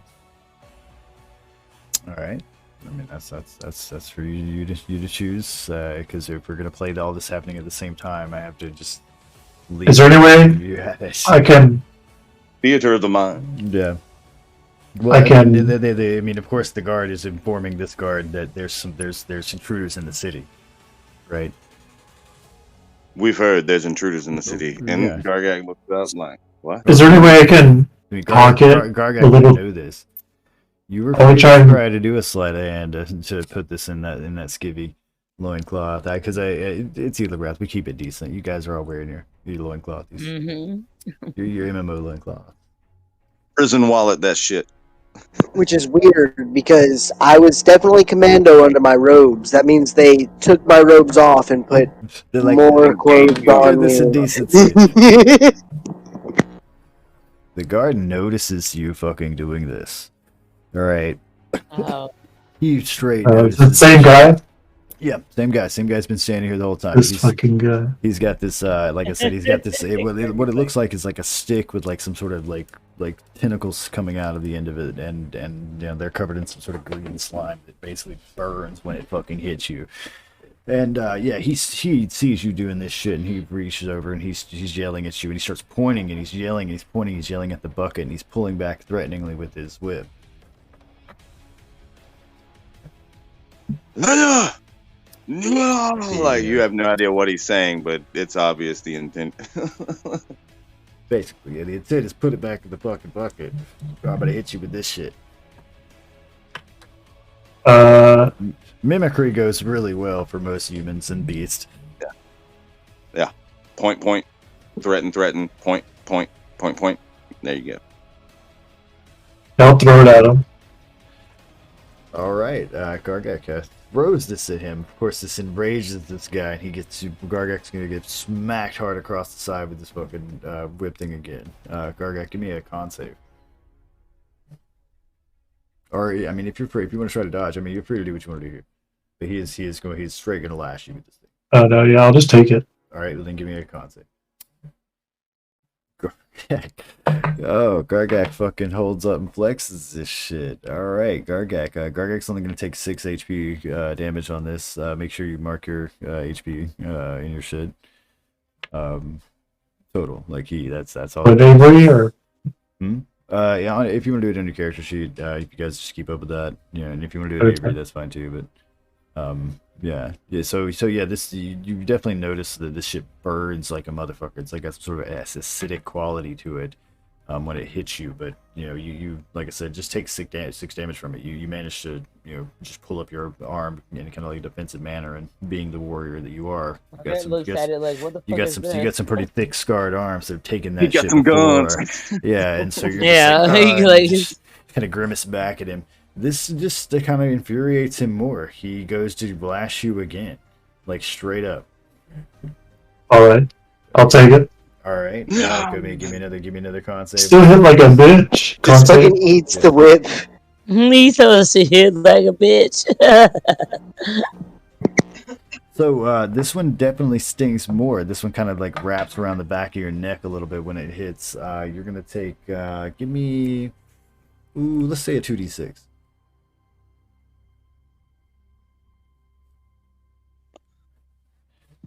You're gonna take the 9 damage of searing pain as it smacks you. He continues fucking yelling at you. He's going to start kicking at you.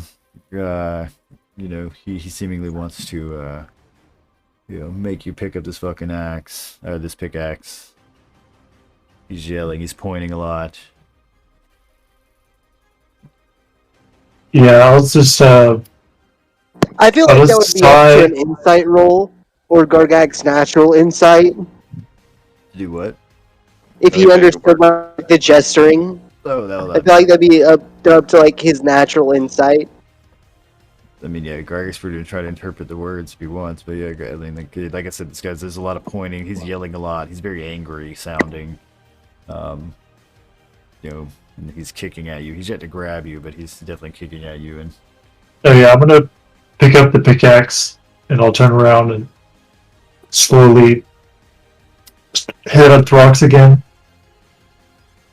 He kind of stands there pretty close to you and the human guy after this event. And after, I don't know, probably 4 or 5 minutes, he kind of steps back into the center of the room, standing over the kind of loitering over the bucket of this shit being that's collected. And he's scanning the rest of the slaves, kind of, I guess, looking for insurgency amongst them.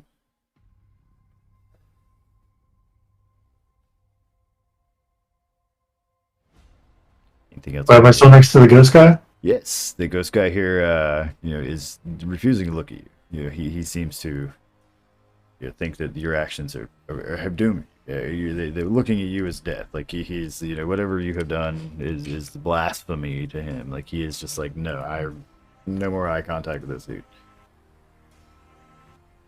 Good. But the guard's still looking at us, right? The guard is scanning around this small room here where there's probably like 8 of you total, and he is, like I said, looking for signs of insurgency from the rest of you for your defiance. He seems to be waiting for you to lash out or do something else. No, I'm just gonna keep working.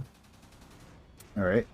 If you're going to keep working, and that's what you're free to do, man, we're going to take that scene and go back, down the rounds. I think we did Ferrandis next. Yep. And so Grandpa, on the other hand, is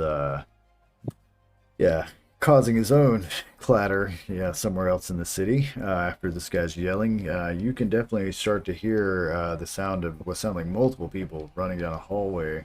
Or opening doors and all that sort of shit further down in this building that you're in.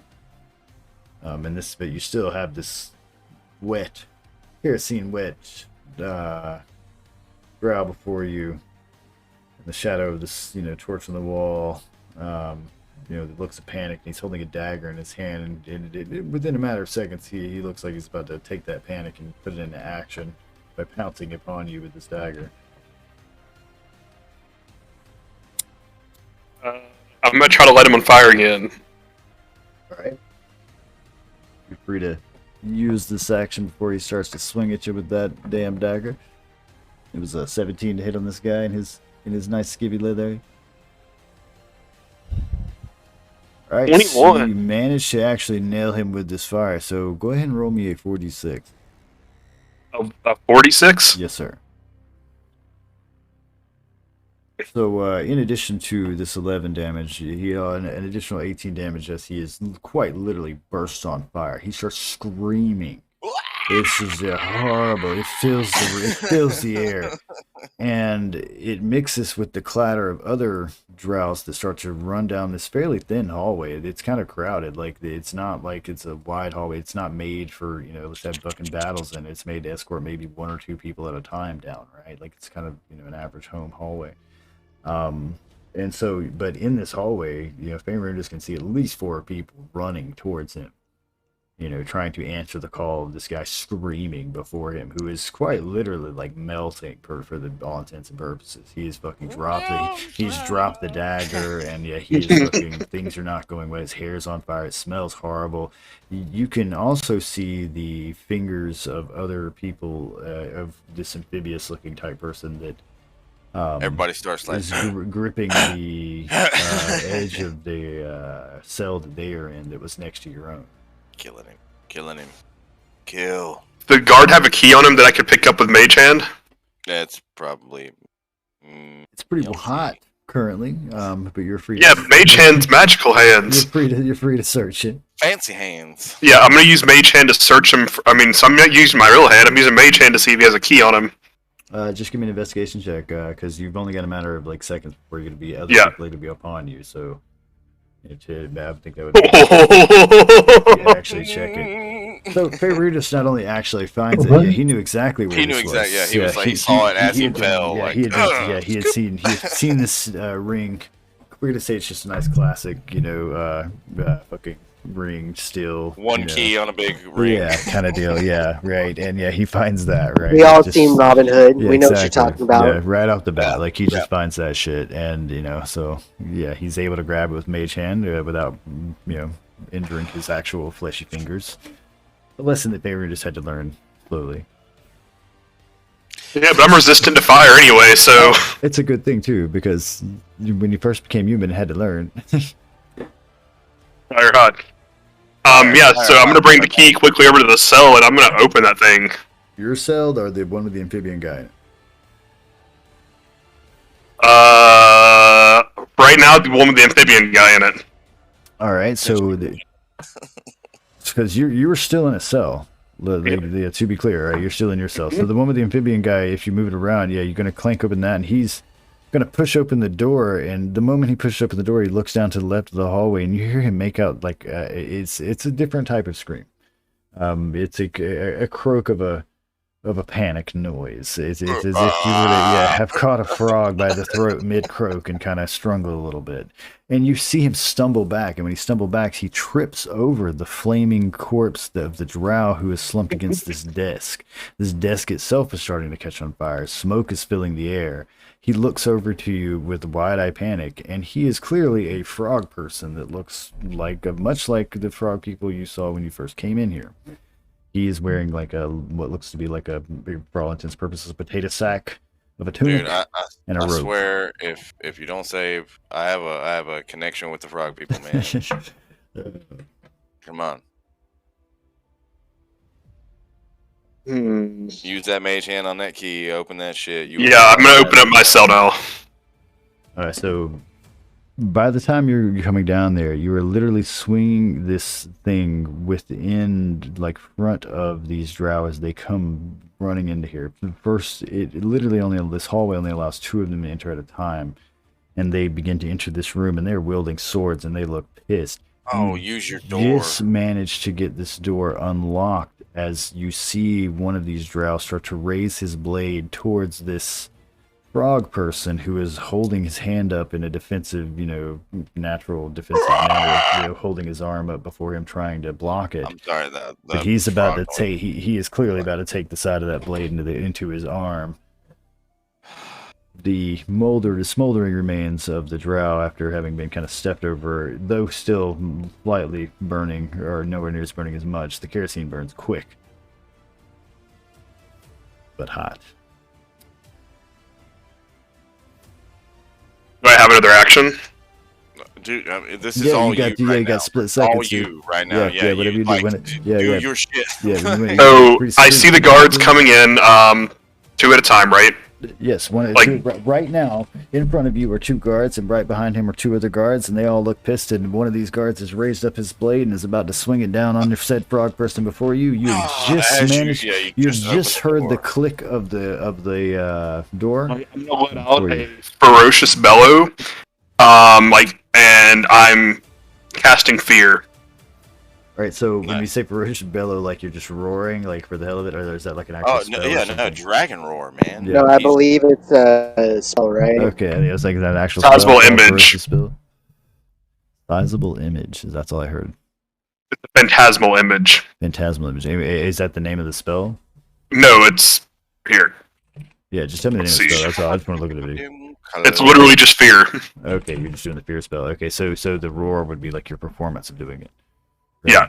Okay, that's what I'm wondering is how do I give you a performance check on how well you roar? That's really what I want to know. So yeah, you're free to cast this, but you're also I want to get a performance check on your roar just for funds. Wow. I mean, like I said, he used to be a dragon, right? And so coming into How can I remember being a dragon? Yeah. Oh, Holy shit, he definitely remembers being a dragon. He remembers what being a dragon is. Yes, exactly. That's that Kobo has not missed a note. Somewhere, yeah, for a moment, it actually stuns these guards. Like I said, these guards for a moment actually pause in like hesitation when they hear this mighty bestial roar emit from this withered old man who has pushed himself up in this cage. And yeah, it's just, like I said, completely stunning. They're like, the fuck is... There's a dragon in this cage, right? And if you want to cast Fear, yeah, go ahead. DC 15. Give me just a second to pull up their Wisdom boss. I mean, also, they should get disadvantage because that was a nat 20 on their performance. Yeah, they're definitely distracted. Their Wisdoms are flat. Okay, so... A motherfucking dragon. So, and there are 4 of them. I'm a fucking dragon, I'm gonna roll this. Okay, so let's see. I'm just gonna roll this 8 times. Just like the classic Godzilla roar emits from him. Ooh, so the bottom 4. 1, 2, 3, 4, right? So yeah, so actually, 12, 11, these guys, all of them, one of them nearly wets himself, like straight up. That one, yeah, that's what I'm saying. He nearly wets himself. He actually is going to actually kind of fall back when at this. So, so let's. I'm gonna give me a sec. I'm gonna do from the backward there. I'm gonna label them 4, 3, 2, 1. Give me a D4 to see which one of these guys actually fell over. All the ones that failed still drop all their shit. So the guy actually in the back falls over out of fear. Like he literally, hears this noise, and when he does, it causes them all to kind of, when they go to back up in this panic, they get jammed up in this hallway, right?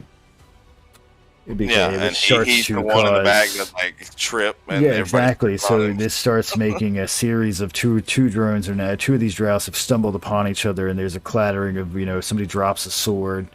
And the true panic, like they are like stumbling over each other. Yeah, right. And the frog guy starts to push himself up. He's like, "The fuck is going on?"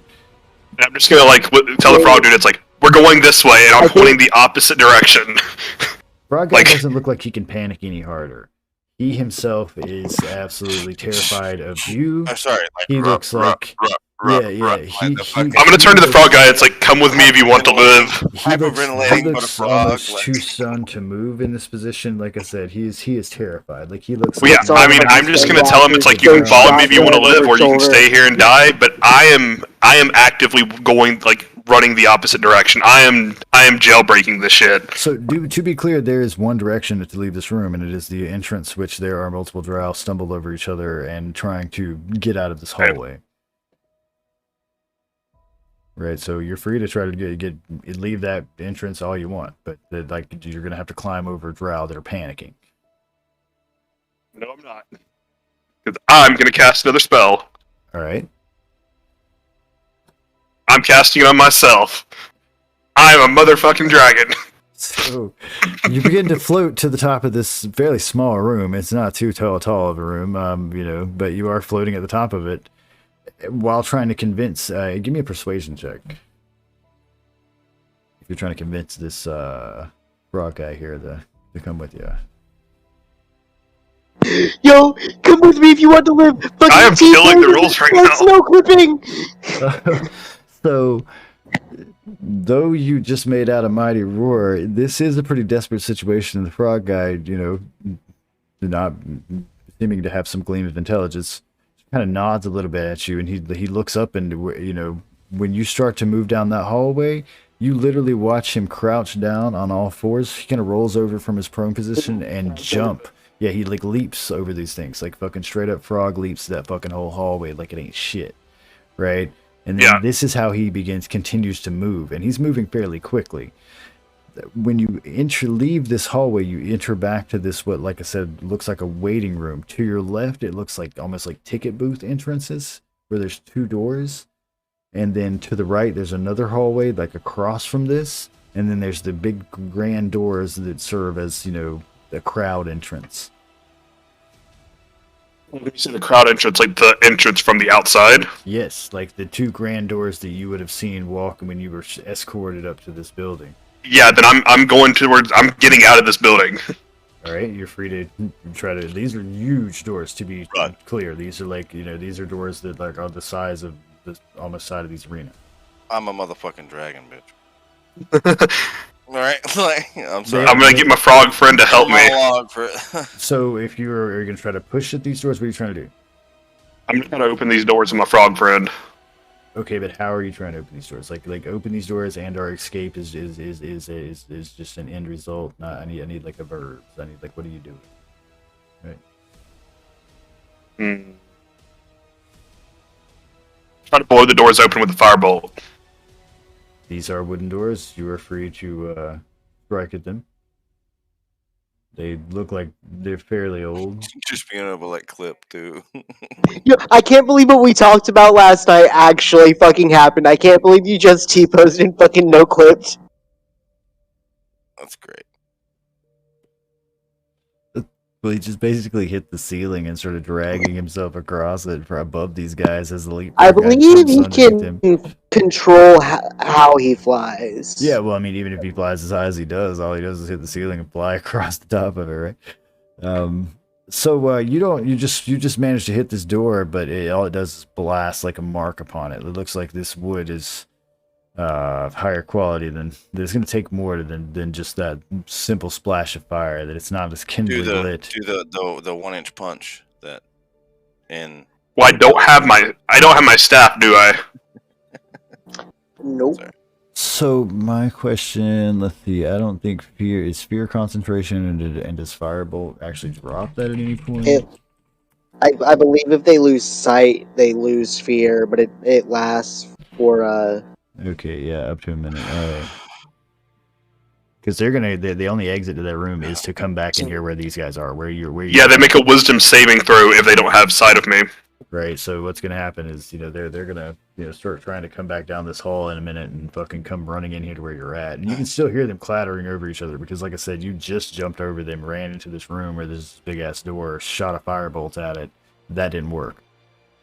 Yeah, so I guess I'm going to try to go down the other hallway. So you're going to run across down the other hallway. Down the other hallway, you see it's pretty long, and at the end of it, it's kind of like a flat-end open room. There don't seem to be any cells here like the other hallway, but you do definitely see a series of doors. So probably like 4 doors on each side before an open-ended looking door that looks like it has, from the first glance, the corner of a desk.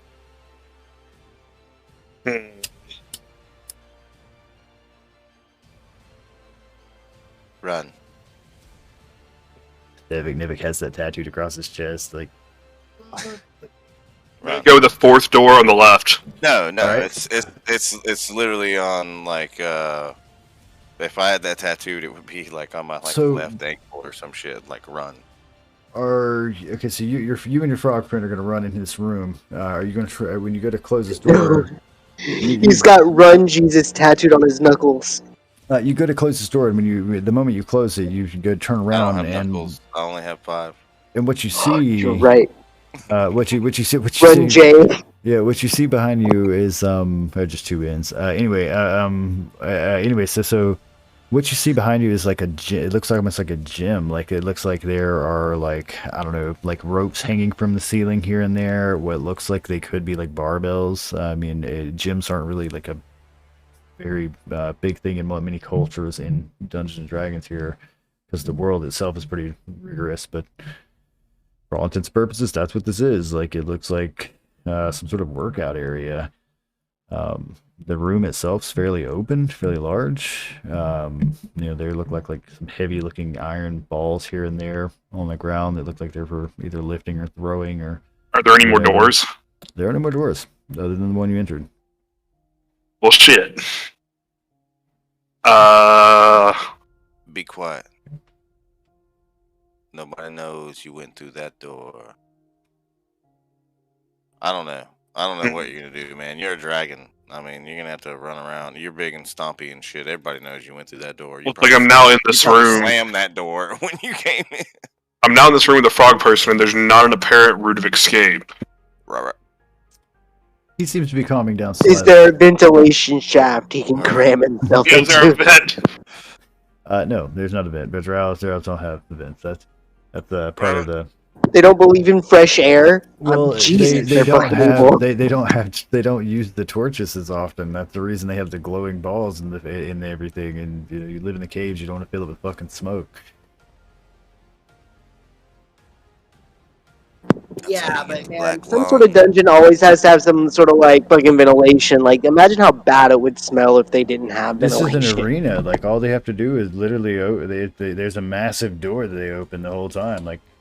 Yeah. I imagine that there would be on the upper levels like columns and shit.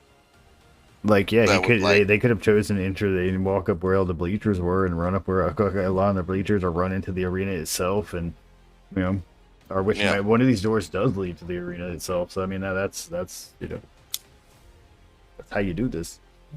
Run, old man, run! But yes, I guess I'm going to go back out and try to go through another door. Melt into stone. Do you ride the frog?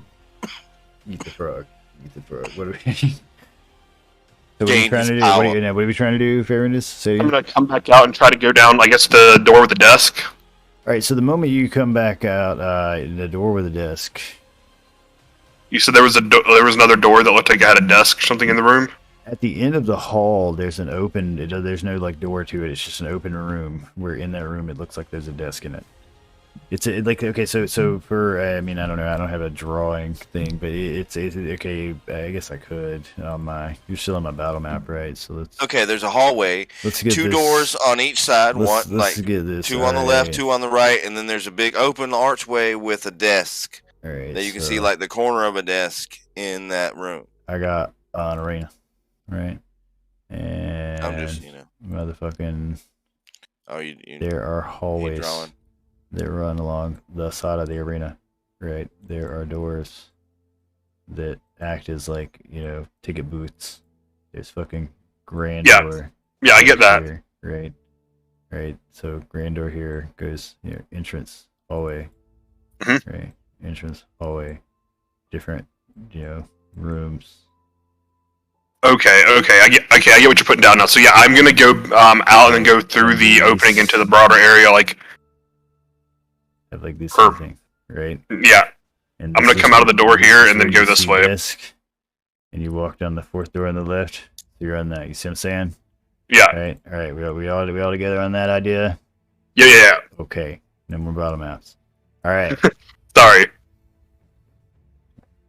All right. But you're with me though, right? Yeah. Okay. So yeah, you're free to exit the Actually, door. Hold on, like I said, you were currently in a room with a guy panicking, fucking being like, what the fuck's going on? Recant that decision. All right. Go ahead. I'm going to cast another spell. All right. Go. Yeah. You got a limited amount of them, so.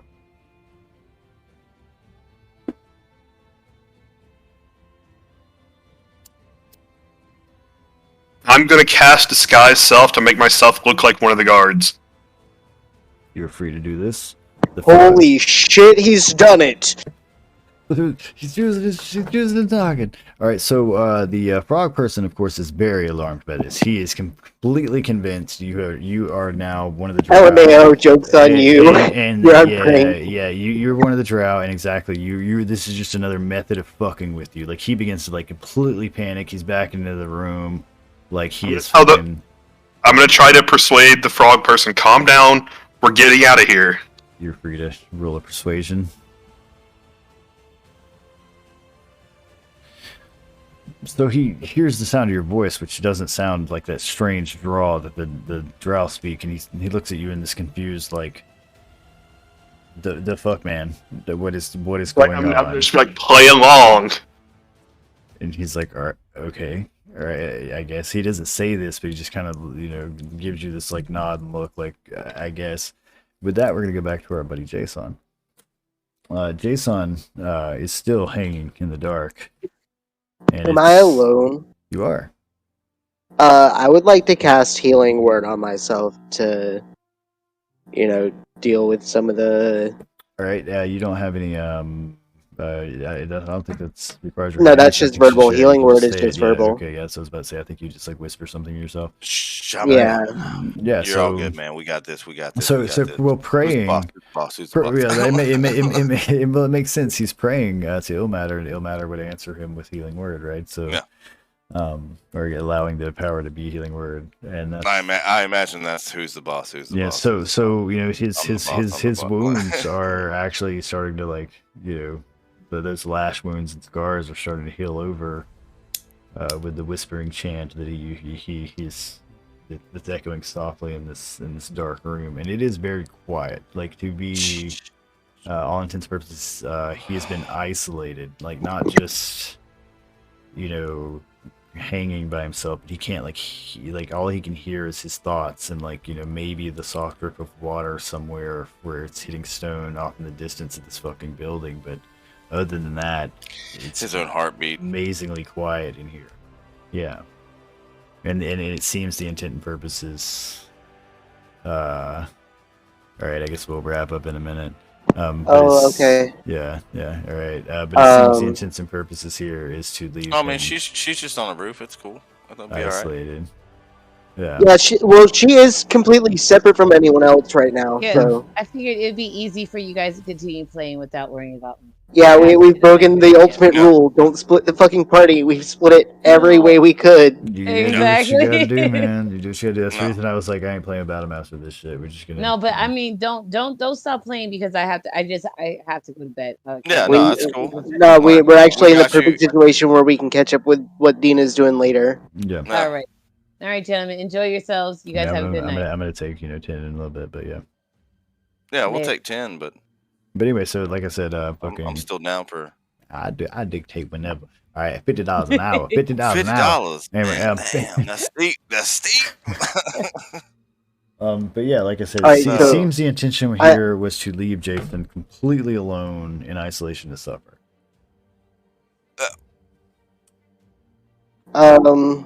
Psychological breaking, part of the browse bullshit. I mean, it's dark. Like, there's no light. It is pitch black in this room. Yes. That's what that was part of blowing out the candles. Like, I don't know. Like, Nevik would have a completely different. Like, I would just start singing to myself or something. Like, you could.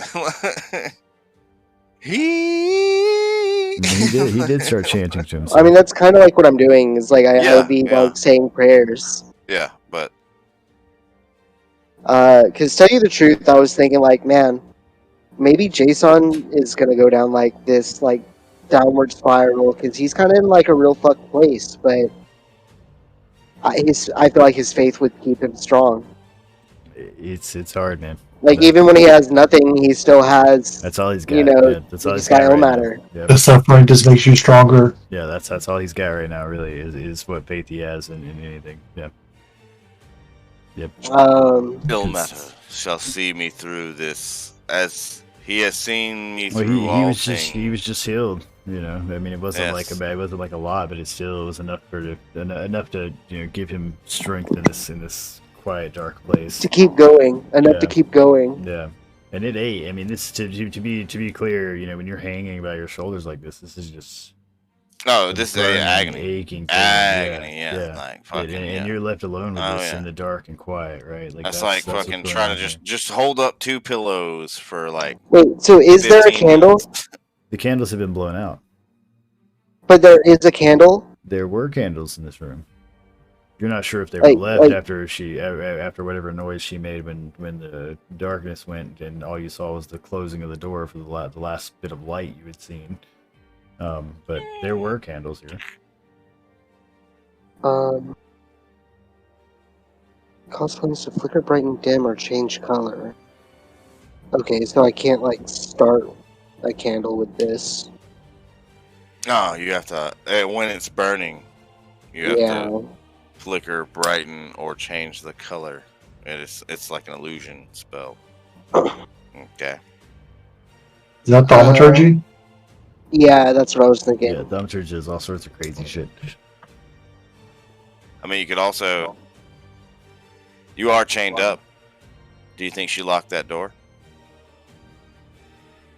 I mean, as Nevik would think in your brain, you're like, what would Nevik think? Nevik is I mean, is Jason's Jiminy Cricket. Jason is everybody else's Jiminy Cricket. Well, no, yeah, Gargak is here. Like everybody's here. Like we're all like, as in, like Jason's thinking about this shit, but as in another voice pops in the fucking head of like, this is what this guy would do. Like you could see, like you've been hanging out with these motherfuckers for. I mean, I don't know about Faerundas. So Jason's continuing to pray. That's all I've got is in this room right now. I mean, at first, I think it's kind of beautiful. Peace and love. All pray, but at the same time, I understand it is a desperation prayer. Which I mean, really, isn't that fitting for the prayers of Ilmater? Yeah, right. Yeah. I would be like, this is expected. Like, I mean, I would be ready for this. This is something that the end I've been waiting for. This is it. Not even the end that I've been waiting for. I don't think that as a subject of Ilmater, I don't think that torture would break me. I don't know. We did roll a nat 1 on that con earlier. Like that was pretty hard. Like I said, it's. I don't like how you went. Right, but it's like the whole. Right, but exactly. I'm still kind of like banking on my faith, like alone. Like my faith is literally of the tortured god. Yeah. But also. I'm just saying it's close. Like, I mean, this is something that Ilmater. This is something that Ilmater has gone through. With this Nat 1 con sort of thing, it is one of those things where you're like, man, the prayer is all I have. But have you sat in the tickling chair? Not yet. The tickling chair. Not yet. The most evil. Not yet. The things to come, man. Don't spoil it. No. So yeah. I mean. I feel like this is just another suffering. Like, this is something that not only I should bear for right now, that I could bear. Let's see, man. Let's roll another save if we're gonna grow for another couple of hours of him hanging here as we sit here. Because like I said, he rolled a nat 1 previously, so the initial setup was difficult for Jason. You are correct, though. The prayer is strengthening him. Yeah, but his belief alone is what is maintaining this man. But like, I mean, with Valdir going like spiraling down, like I can't afford to give up right now. I can't afford to be broken.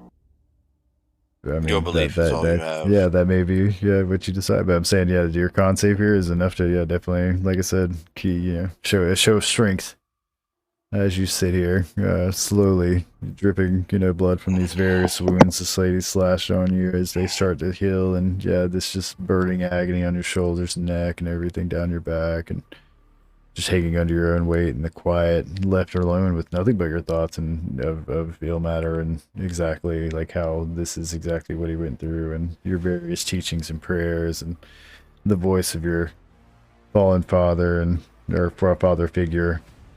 And all that sort of stuff. Oh man, in the echoing chorus that Home Dude made him in the torturous.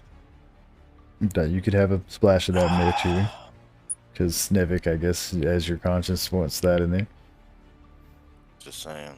But yeah, it's a different type of torture. Like I said, it's a hard thing. It's a dark, quiet place. You remember the good and the bad. I'm just saying, like you would remember his voice and the voice that Home Dude had made him sing while he was strapped up to the wall. So the intention here for the drow is really the intention here for the drow really is if we gotta quote unquote break this guy, is to give him time to just know where he's at, like consider what is occurring, like how helpless he is in this situation, right? Like if we're gonna try to create a eunuch of him, you have to who are you and where they're not are even you? gonna run around, and exactly, and why you're better off to obey us, right? Yep. Yeah, and this But in my faith, I'm not helpless, and I'm not alone. Yes, Will Matter stands with me. Yeah, exactly. He bears my punishment with me. Yeah, right, and that's something that they don't understand. They would not know of your strength of your faith, right? You are so nothing. You are nothing, and we will make you realize you're nothing. Yeah, and like I said, the intent right now, like it doesn't seem anybody's coming for you. There is no noise, nothing. It is just fucking hanging, quiet agony in this room. And I was making a lot of noise in the city, but they took you. I think Valdir had the best plan here is just play along for now. I mean, I just have to not actually break. Yeah. I mean, he did tell you that they were going to try really hard, that they were going to go through multiple stages, and then eventually you'll get to a point where you'll find your ability. You can find your gear. But yeah, I just have to not break here. That's the deal. I'm gonna keep my magic on the down low. Every time I'm alone, I'm gonna silently cast That's right. That's that fucking Art of War shit. That fucking. I'm going like full fucking And then they get there and you're like, oh, I'm so weak and pathetic, and then like. Zuko's uncle from the Legend of the Avatar. Yeah, Uncle the Avatar. Iroh? Yeah, Uncle Iroh when he was in jail and shit, and pretending to be fat, but he was getting hella fucking buff. He's wearing a pillow on his stomach and shit. Yeah, that shit was great. Like he's like, and when they come in there, and he's just like pretending to be this like madman, and then the moment they leave, he's just working. He just starts doing one-handed fucking pull-ups and shit. Yeah. Let me get this right, Kyle. You're saying you're channeling Iroh? Yeah. I guess kinda. I mean, if you want to start trying to actually like flex in these chains, no. This is what I'm doing. Like this is what I'm channeling. Can I work out? Huh? Can I work out? Yeah, you're trying. Yeah, you're free to roll. You're free to roll a strength check to see if you can actually. Boomy's escape from Amashu. Because you certainly rolled a 20 on your Constitution, which means you're enduring this through faith alone. Like though it burns, it hurts. It's not killing you, right? Like this is not actively hurting you enough to injure you, and that's, like I said, through strength of faith. And if you want to, on top of that, start trying to, just for roleplay purposes, it is through strength of mind and body. I shall get through this. Just start trying to actually do push-ups while you're fucking hanging on the sidewalls of this stone room. It's trembling. It's difficult. This is not something you're pulling off very well. Like, I mean, I just started, and I am still old and fat. Yeah. Still old, but you remember how it felt to be young, and you know that was an illusion. All right. So, you got anything else, Jason? Before I move on to our boy. No, that's gonna be it. I believe we would be going back to Nevikin. I mean, Boomy's cool and all, but the arc where Uncle Iroh's in jail and he just starts getting hella ripped behind bars the secret is awesome. Yeah, I'm just thinking like Boomy's escape from Amashu. Yeah. Like where it's just absolute madness. That's what I'm going for right now. All right, so I'm gonna take I don't know, let's say 10 minutes. Come back on that. I think we're gonna come back with Nevik on the streets. Around the corner and go from there. Oh yeah, with lizard people walking right past me. Yeah. They're not lizard people. They have lizard like dog. Oh, lizard things. mounts. Okay, sorry, yeah, droughts, lizard. Yes. Yeah. Lizard anyway, so we'll come back on that. I'm gonna go AFK for a minute. I don't. Okay. Be right back. I don't know that Nina understands.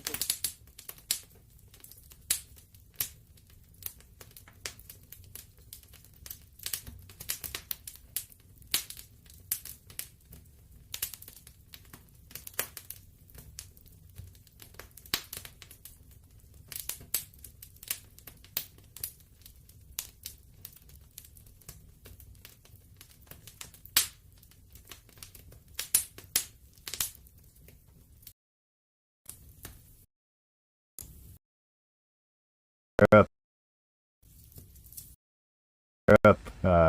you know, and you just missed her with your stealth roll as she went to look out of the window to see what the fucking ruckus was and sees the guards walking by.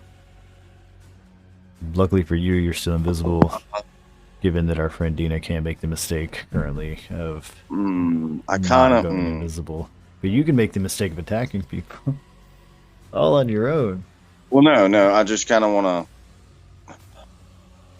I'm just saying, as far as dropping invisibility, like, because when Dina was there and we were taking her turn, we also had my invisibility. The added tension that eventually. Well, I mean, it only lasts an hour. How long has he been running? Yeah, well, that's another thing. Yeah, it should be running out like not soon. Too long anyway. Yeah. So. I'm gonna say. I would say I'm gonna maybe. Say, yeah, I'm gonna say. Let's give him. Let's say David. Let's give you 10. Let's give you. So we split the difference. Let's say 13 minutes total on the clock here. Nevik, do what you please. All right. Well, wait, I think it's got to be a derivative of 6. I like 13. So God has spoken.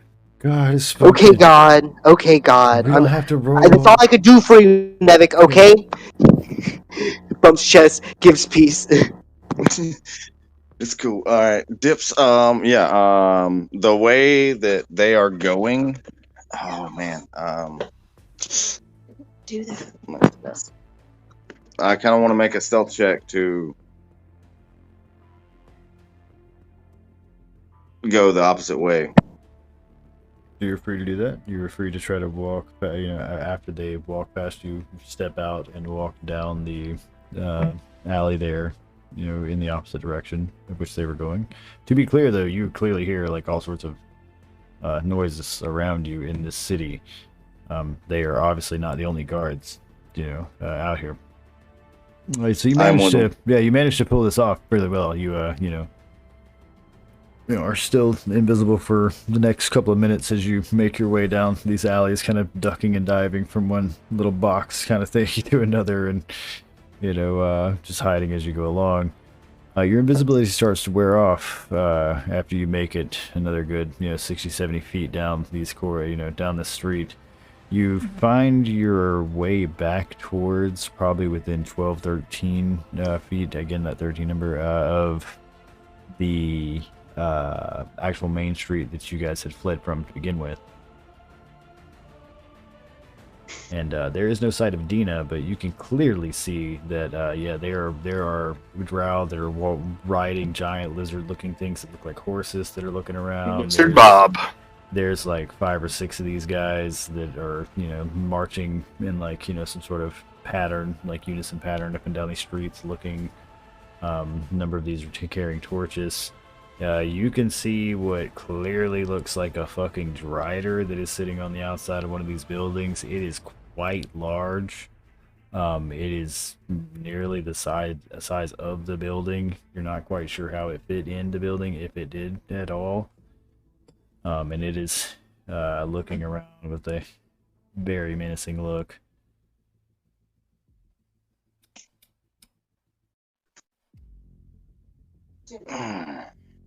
Good time, say. Yeah, so I'm gonna try to, I don't know, like stealth my way through the. To be clear, your corridor. visibility has worn off, just so you're aware of that. Yeah. Okay. You start to see your own hand again. And you're like, there you are. Nope. God, I thought I lost you. No. My one hand. But yeah, I don't know. I kind of want to try to get up on the roof, but like stealthy. Which I do have the feat of second story shit I can climb. So just post. What is it called? The name of that feat. Hang on. I'm taking off my jacket, man. Yeah, I don't have that pulled up. Let's see. Getting a little warm. What you're talking about. go to your character sheet for a second here, boss. Because, yeah, vague descriptions are harder for me. Campaigns. $50 an hour, Nevik. $50 an hour. I posted it. I believe that means that he covers an additional 3 foot plus his full 30 foot straight up. Yeah, well, so like he can climb can 33 like foot. Thing that moves like half speed. So yeah, I mean, but yeah, this would just mean that it doesn't do that for him. He's good at climbing. Yeah. Okay. Gotcha. Oh, he has to get the running jump to get the extra 3 feet. Yeah. Which, I mean, that's fine, but he's currently flat on the ground next to a building. I'm guessing Jackie Chan move where like I run down this alley and just pop. If you're trying to Jackie Chan up one of these things, you're gonna have to roll pretty impressive acrobatics. Your friend Dina rolled a 20 earlier and scampered her way in a panic completely up this thing in an acrobatics check. Yeah, so you're free to try to get to these roofs. But to be clear. This drow, this drider is like large enough to be like climb the top of these buildings, like to can walk across the top of these buildings if she's so pleased. Oh, so I probably shouldn't have done an acrobatics just check. To let you know. Sorry. So yeah, though you go to scamper up the building, you only actually pull off 2 steps and miss that third one, and just find yourself kind of skidding on the side of the wall there and back on the ground again. And you still hear guards around you. They have yet to find you, but you're quite aware as a thief and someone who's escaped multiple things, it is only a matter of time.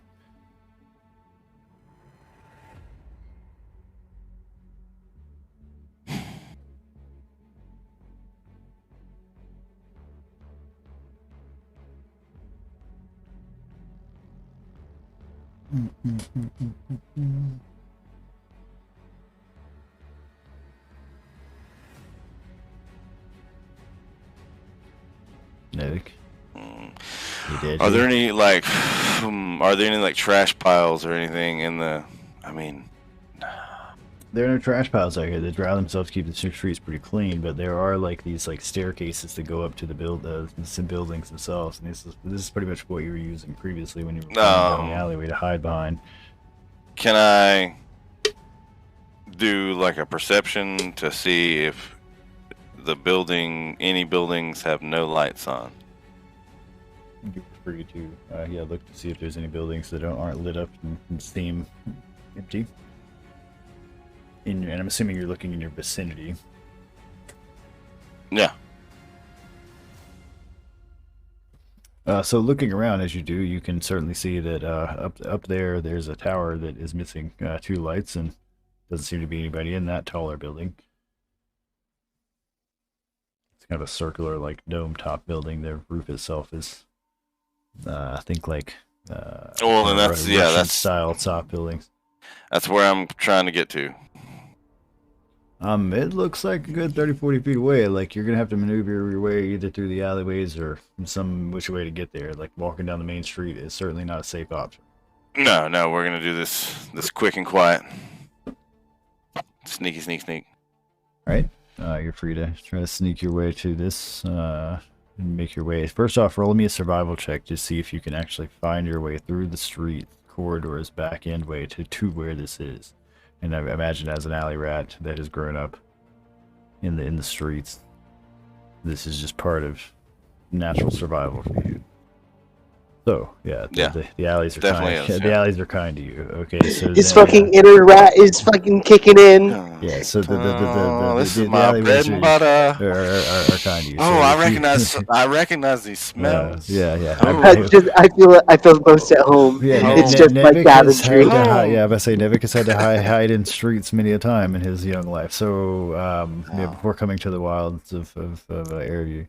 Free to roll a stealth check to see how well you do this quietly, because you certainly are going to be able to find your way to this tower. But if you're trying to do this quietly, do this fairly quietly. It's not your best work. It's a little sloppy, but it's not your natural skills and practice in doing this is better than your actual I might have roll. ducked around a corner a little soon a couple of times. Yeah, it's still not. It's not. It's not. It's a little sloppy compared to your normal work, but you know, like I said, it's still, you know, you're still a rogue that's done this many times, and so you managed to find your way to this tower.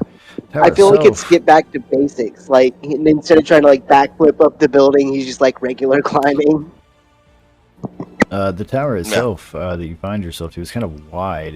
Think like a wide tower, like I said, Russian style, you know, round tower that is large. No real texture to the actual outside of it other than to be stone. It has a simple wooden archway of a door, and there are 2 or 3 little windows that are littered up it, and it has like a circular dome kind of ceiling here.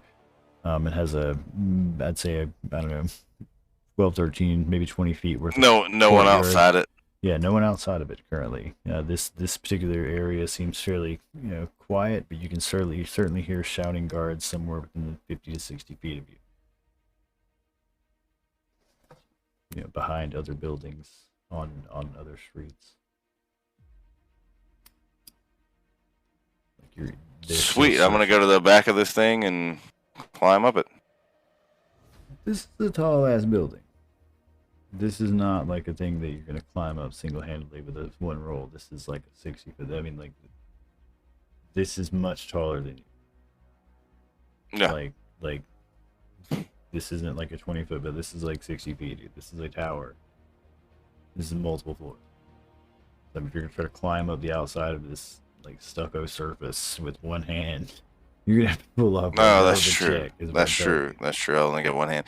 All right. Well, let's just pick the door, or see if the door's unlocked. All right. So you get to open this door, and the door itself is unlocked. It's a pretty simple door. It doesn't seem like it had a lock to it to begin with. Like it has kind of a loop door, you know, knob to it. I am going to try to ease this door open. You ease this open and it creaks. It's well, no, I was gonna do it like a stealth check, but no, go ahead. Okay. You can make the door be stealthy. Yeah, you can. You're free. I'm trying to be as like. Yeah, you're free to do that all you want. Go ahead. Little movement. That's fine. So yeah, you yourself are, you know, doing this quietly, but as I said, the door creaks, a little bit of dust falls, and it's pretty dark in here. The first thing you notice is that it's filled with like spider webs or cobwebs of some sort, and you can see like barrels and boxes on the floor, and in the back there looks like some sort of arching stairwell. The stairwell itself looks crumbled about, I don't know, 15, 16 steps up. Above that you can see where it continues spiraling up into the darkness, but there are a lot of fucking spider webs in here. You can't help but see the flittering movement of something and multiple somethings as you have disturbed some sort of something in this place. I am going to do another stealth check to go right back out that door.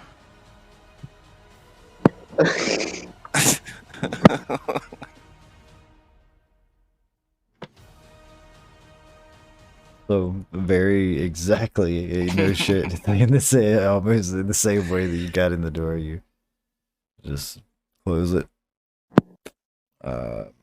And now find yourself gripping the door on the outside. You can still hear these guards. It doesn't sound like they're getting any further away. In fact, it sounds like they're getting closer. You swear you can hear the hiss of one of these large lizard animals. Yeah. No.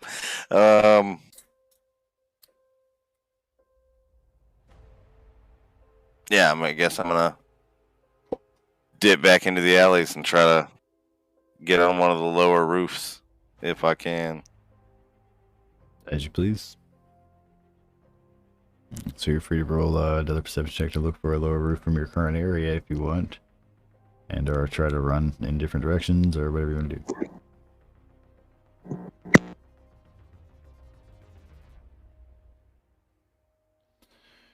So there are some, you know, lower than the tower buildings, but they're pretty high up there. It kind of like plateaus down a little bit, but not enough for you to like scamper up. Like you don't see a clear way for you to actually like just straight pole vault your way up there. Like if you had a pole or like a rope or like something you could throw to get on top of these or hook into one of these windows, but like where you're at, it looks like it's going to be fairly difficult. All right, well then, like, dip back down the alleys and keep just kind of weaseling my way around. So if you're gonna try to weasel your way around the guards, you're free to roll a survival check. If you don't bump into anybody, or they don't walk across someone in your movement. In which direction are you going in?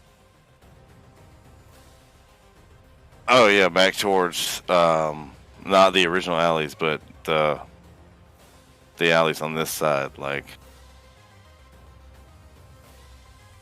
are we trying to go back over to the across the main street or towards the main street? No, back. I've already crossed the main street, right? Okay? So let's. I mean, if we need to get my battle map. No. Just let me know if I haven't crossed the main street. No. So there was there's a main street that runs through the center of this place, right down to like a large arena type building at the end of it, right? And on the to the left are a lot of shit ton of buildings and alleyways, and to the right are a lot of shit ton of buildings and alleyways, and to the left, these shit ton of buildings. You're in amongst those. Yeah, and there's a tower there. Dina herself is amongst the other ones. You for a moment you had walked down the main street and there were a shit ton of guards. You've heard multiple ones walking around the streets as you see. So I would go north. I would stay on and like not going towards the main street. I would go. The tower itself was a bit northwest in this direction here. It's further into the left.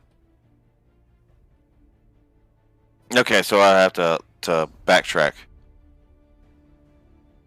Like I said, which they've already covered that ground. As you please with that information. It's fine. Yeah, I'm gonna backtrack back into the alleys that I know that I've gone into and hidden behind other shit and all that shit.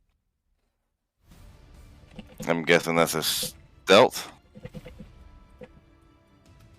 Okay, so if you're trying to go back into we're going back into the area where you had been previously and walk, past these guys. Like I said, you've managed to just weasel around them, but if you're trying to, hide away, in the alleys, just gonna creep. If you're trying to not be seen in this process, or get into a place where, say, you can observe them without being seen, then that would be roll a stealth check. Yep. Right. So, like I said, you're watching these guys. Watch your day, and there are a shit ton of these guards. Like it is clear that they are very well armed, and there are a lot of them. And though the alarms seem to be going down and multiple people are moving off, there's clearly a drider, and there's clearly a drider just kind of sitting the fuck out here, and there's clearly like units of guards that are now walking around. Instead of where there was one or two walking around before, there's probably like 4 or 5 in packs that are marching around and carried, with these dogs. Some of these guys are marching, they're going up and down the streets with lizards. Like I said, it's a I need to find a place to get inside. So that's what I'm looking for. Perhaps. So if we're back down south, we can leave you there if you'd like, and go back to our companion Gargak, because your invisibility, Nevik, has worn off. I'm hiding in the streets in a dark corner, watching the drow guards look. I may say these guards, the drow guards, look for you. How fucked up was it that I am the one watching the drow from the fucking? But like they in your thief heart that you need to leave this place, because you're gonna have to eat, you're gonna have to fucking piss. Like it's only a matter. It's only a matter of time. And Gargak, on the other hand, is still toiling away in this mine, and after this goes on for several hours, another guard. Eventually, another guy, not the first one that panicked and walked up to the other one and told him, some other person walked up. And, they when he does, the first guard, puts his weapon that he was holding back, back behind his back, and, secures it, goes to the front of the door and, begins to bark some orders. And when he does this, the tree guys, the troll, and even the human start to, lower their pickaxe, and they deposit them in the bucket in this big wide pan, and they start to gather near the front of the door. As they're starting to gather near the front of the door, you can see where this man is fastening a chain around each one of these people's waist, and then he's connecting it to the next person's, right?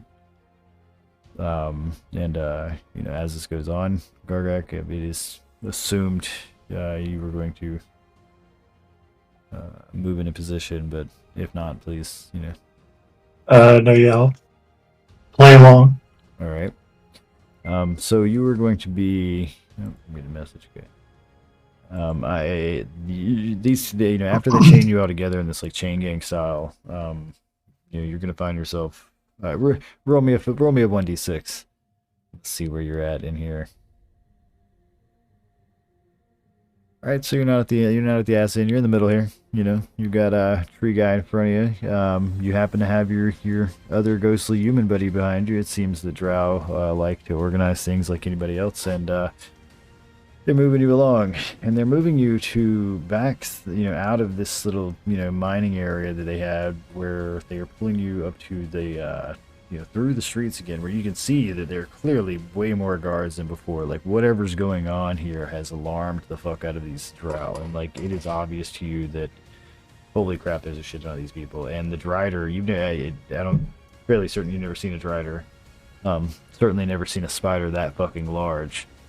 Like, it is, like I said, nearly the size of a building, and it's like ass end is kind of like, sitting on the side of this building as it's looking around at people.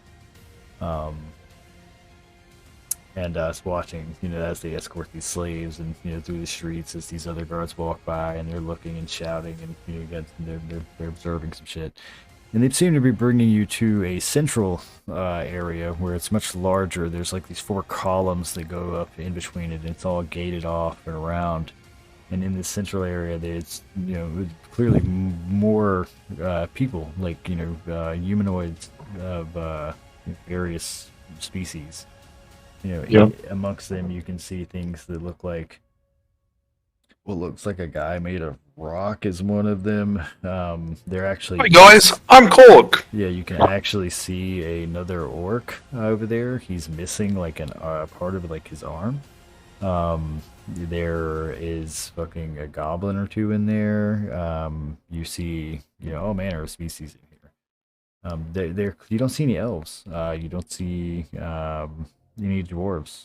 But you do see, and no goblins. But like I said, there are kobolds. There must be more monstrous species that are here.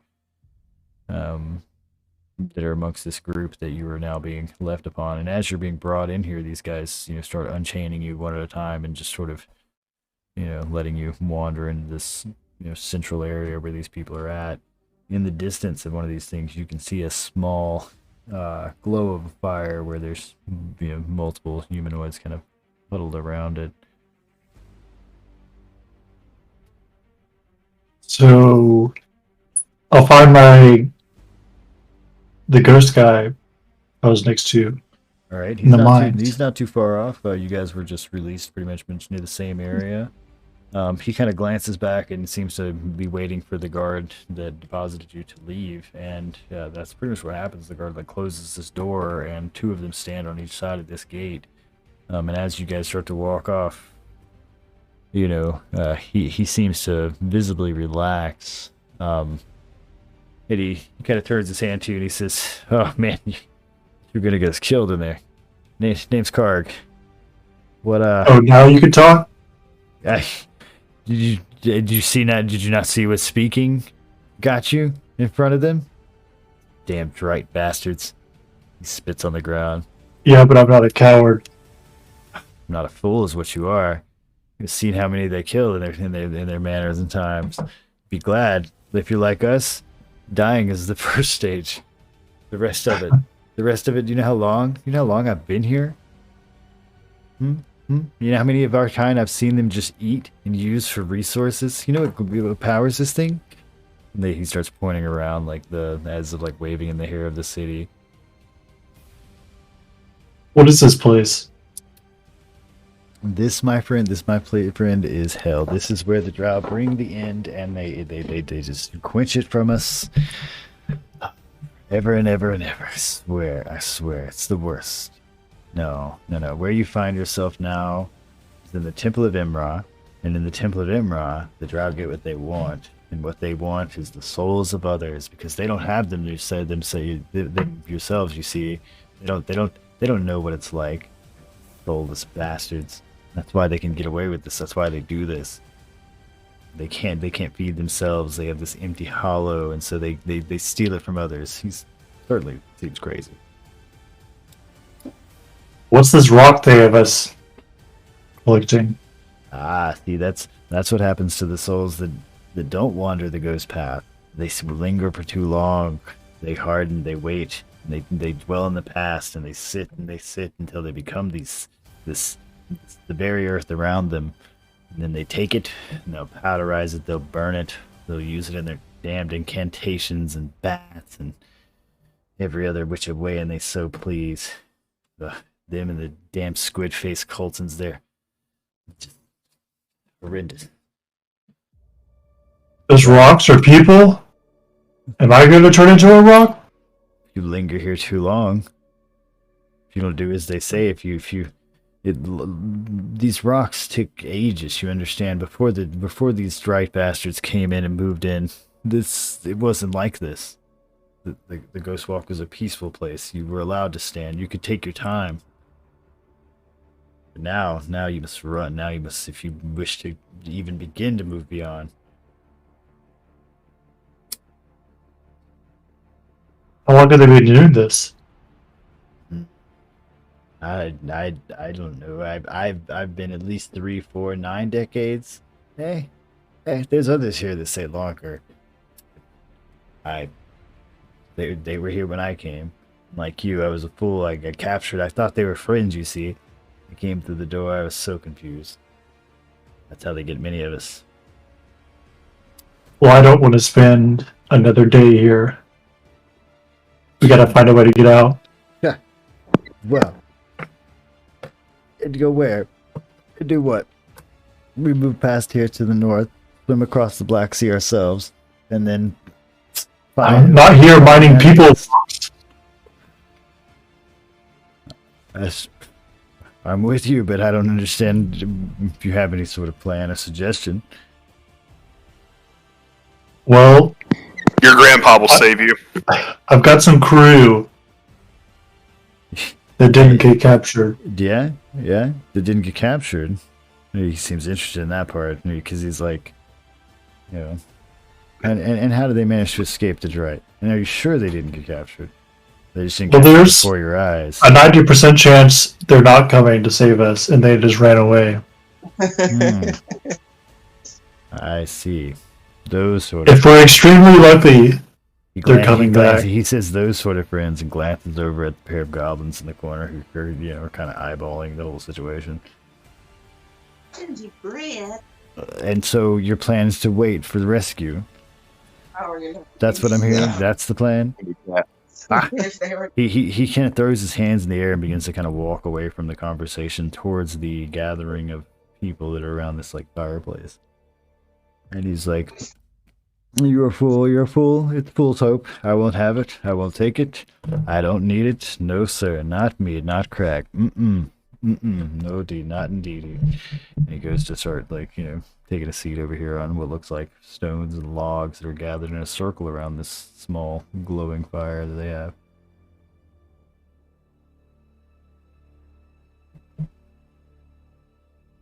We say he was a human?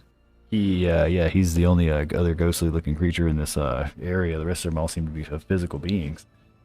Like I said, there's... But he was like a human ghost? Yes. So what you in for? Humans are still cowards after they die. Yeah, he's still yeah, he's ignoring you, and like I said, there's a group of people that he's gathered around the room here, and they are all manner, man. There's what looks like a Goliath. There's like I said, a rock person. Looks like a half shader, like a satyr-looking creature that looks like it's been broken up one or two. And like I said, the pair of goblins that are sitting over here just watching you. you seem to be exchanging whispers of some sort as they do. Can I walk over to the orc? Yes, you're free to walk over to this orc, who is, he looks pretty fucking grim. He has got some sort of, like, scar across his face. He's missing, his left arm from, like, the, not necessarily the Nevik cut, but a bit above that, at his shoulder.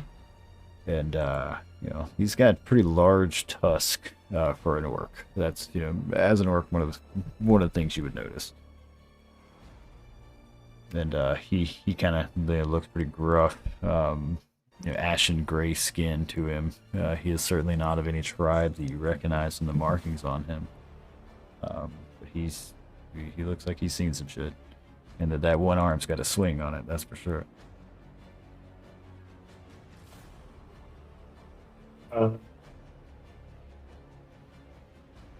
Compliment his tusk, Gargak. Yeah, like I say, you walk up to him. He's still he's sitting at this fire. Mention that he only has one arm. Yeah, and he's sitting at this fire, and he's holding his one palm up, and it looks like like I said, he's done a lot of work and all that sort of stuff. And he's wearing a bit of like strips of leather and so on. Nevik. Look him in the eyes and ask him if it hurt when he fell.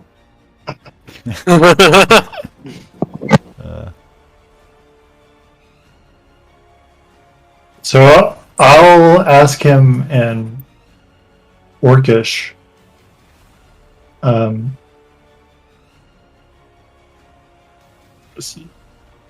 You got down here without going through the ghost gate? He seems shocked at first, like he's he's kind of startles him a little bit, and he turns his head slowly, and he says, "Ugh," and he responds in the same orc language. "It's been long since I've heard the old tongue, friend. I am Zujar, Fine Squisher. You understand?" Yes. "Truly. Speak the language of my kin." Well, I am part orc, Ooh. part dragon. I could see your tusk, but they're so small, and your skin so gray.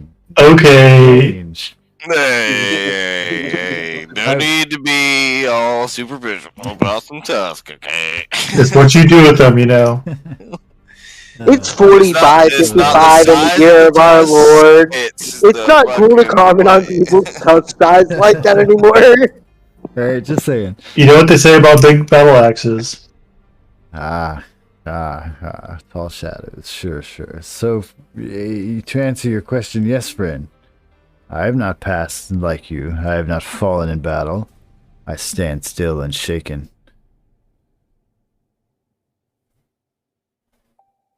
And what of you? Wouldn't it be more glorious to fall in battle? You tell me, friend. Have we not ended in the same position? Only I have a life left to live. And when I die, I'll know better than to come through here. Get captured again like a fool. He grunts.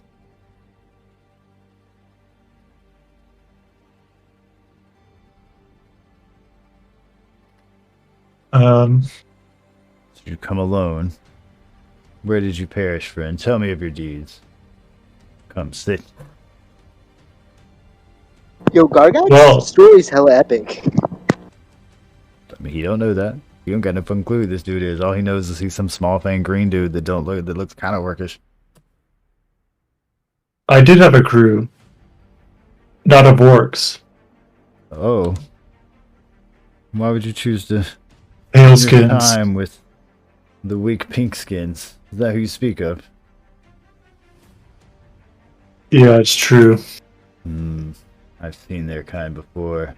They come down. Don't you badmouth me, Gargak. I fought for their kind on the surface. Not by choice, though. Fought for them? Why would you fight for them? Not by choice. They were captive. So this should be a familiar setting for you then.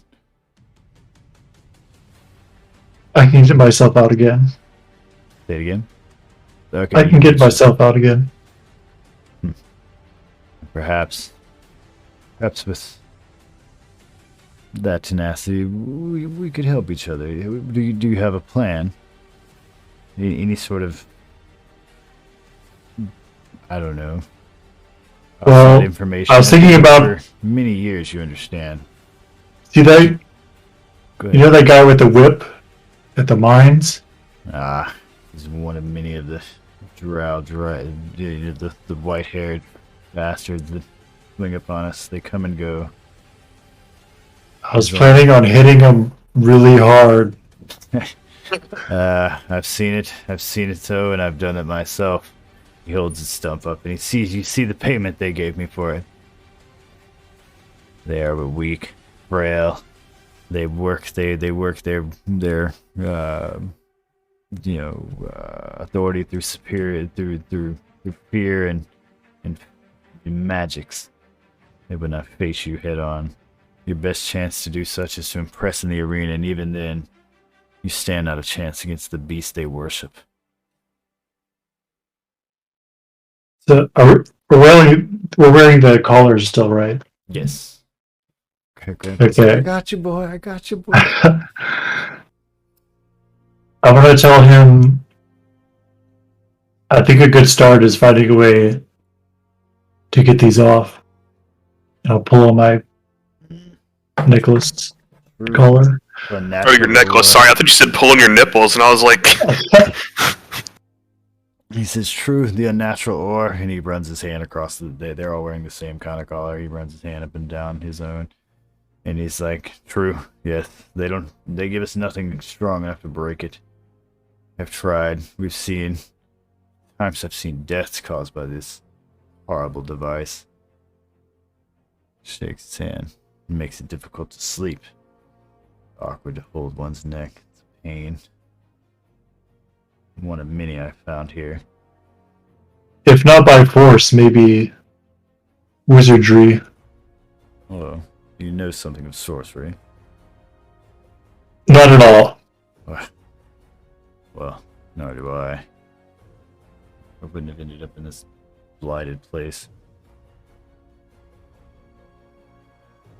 Have you eaten? No. I'm starving. Well, can't offer you much, but here's some chili. On occasion, they squirrel away. They feed us, and we squirrel away the rations. Do understand the mess they feed us?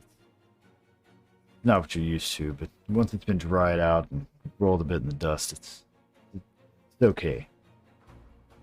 He kind of reaches into, a like he's what seems to be a pocket that he's made out of these like leather like strips that he's wearing.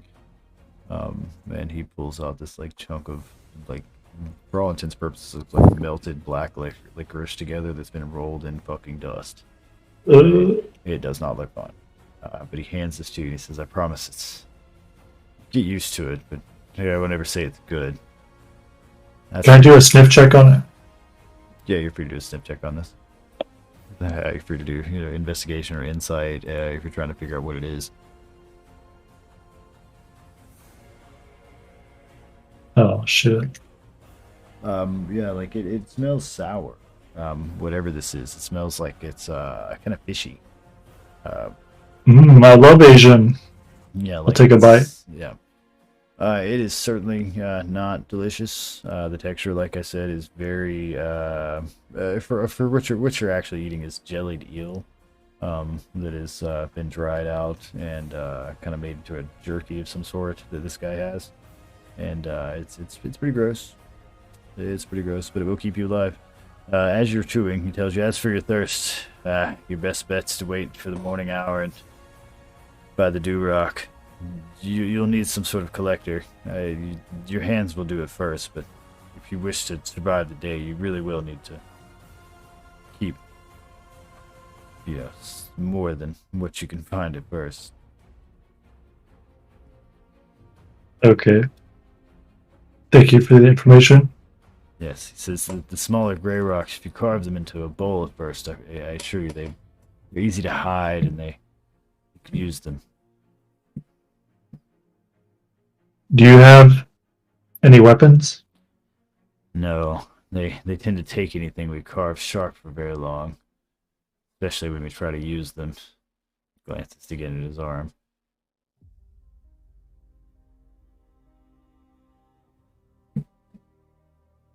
I'll ask him, do you know anyone else who could help us? He says, you see him over there? And he points at that big, like, rock-looking fucker over there that literally looks like an elemental of some sort. He goes by the name Jite. Not very bright. Do understand that he's not like you and I, but he's strong. Strongest one here, no less. I can't move him. Not of his own will. He weighs an endless amount.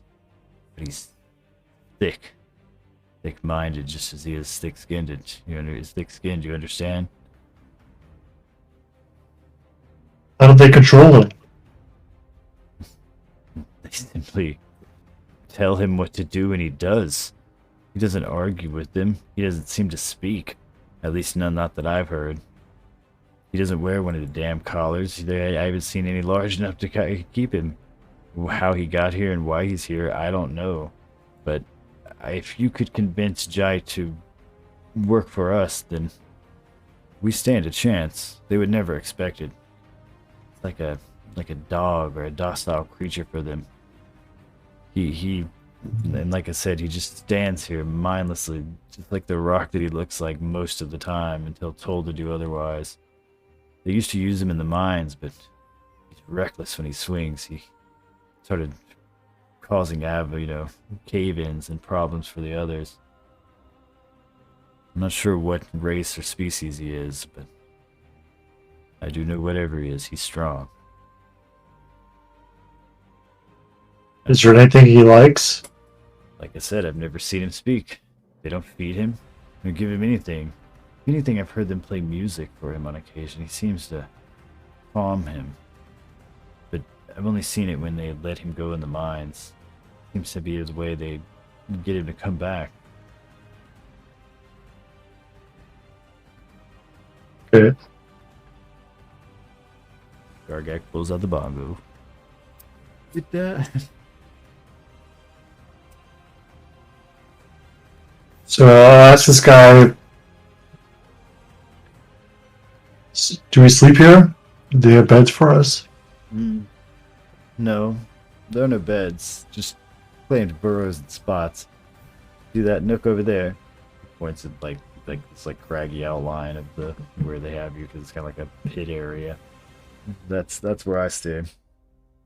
You're free to reside there by the evening, but I'll expect within a week you find your own.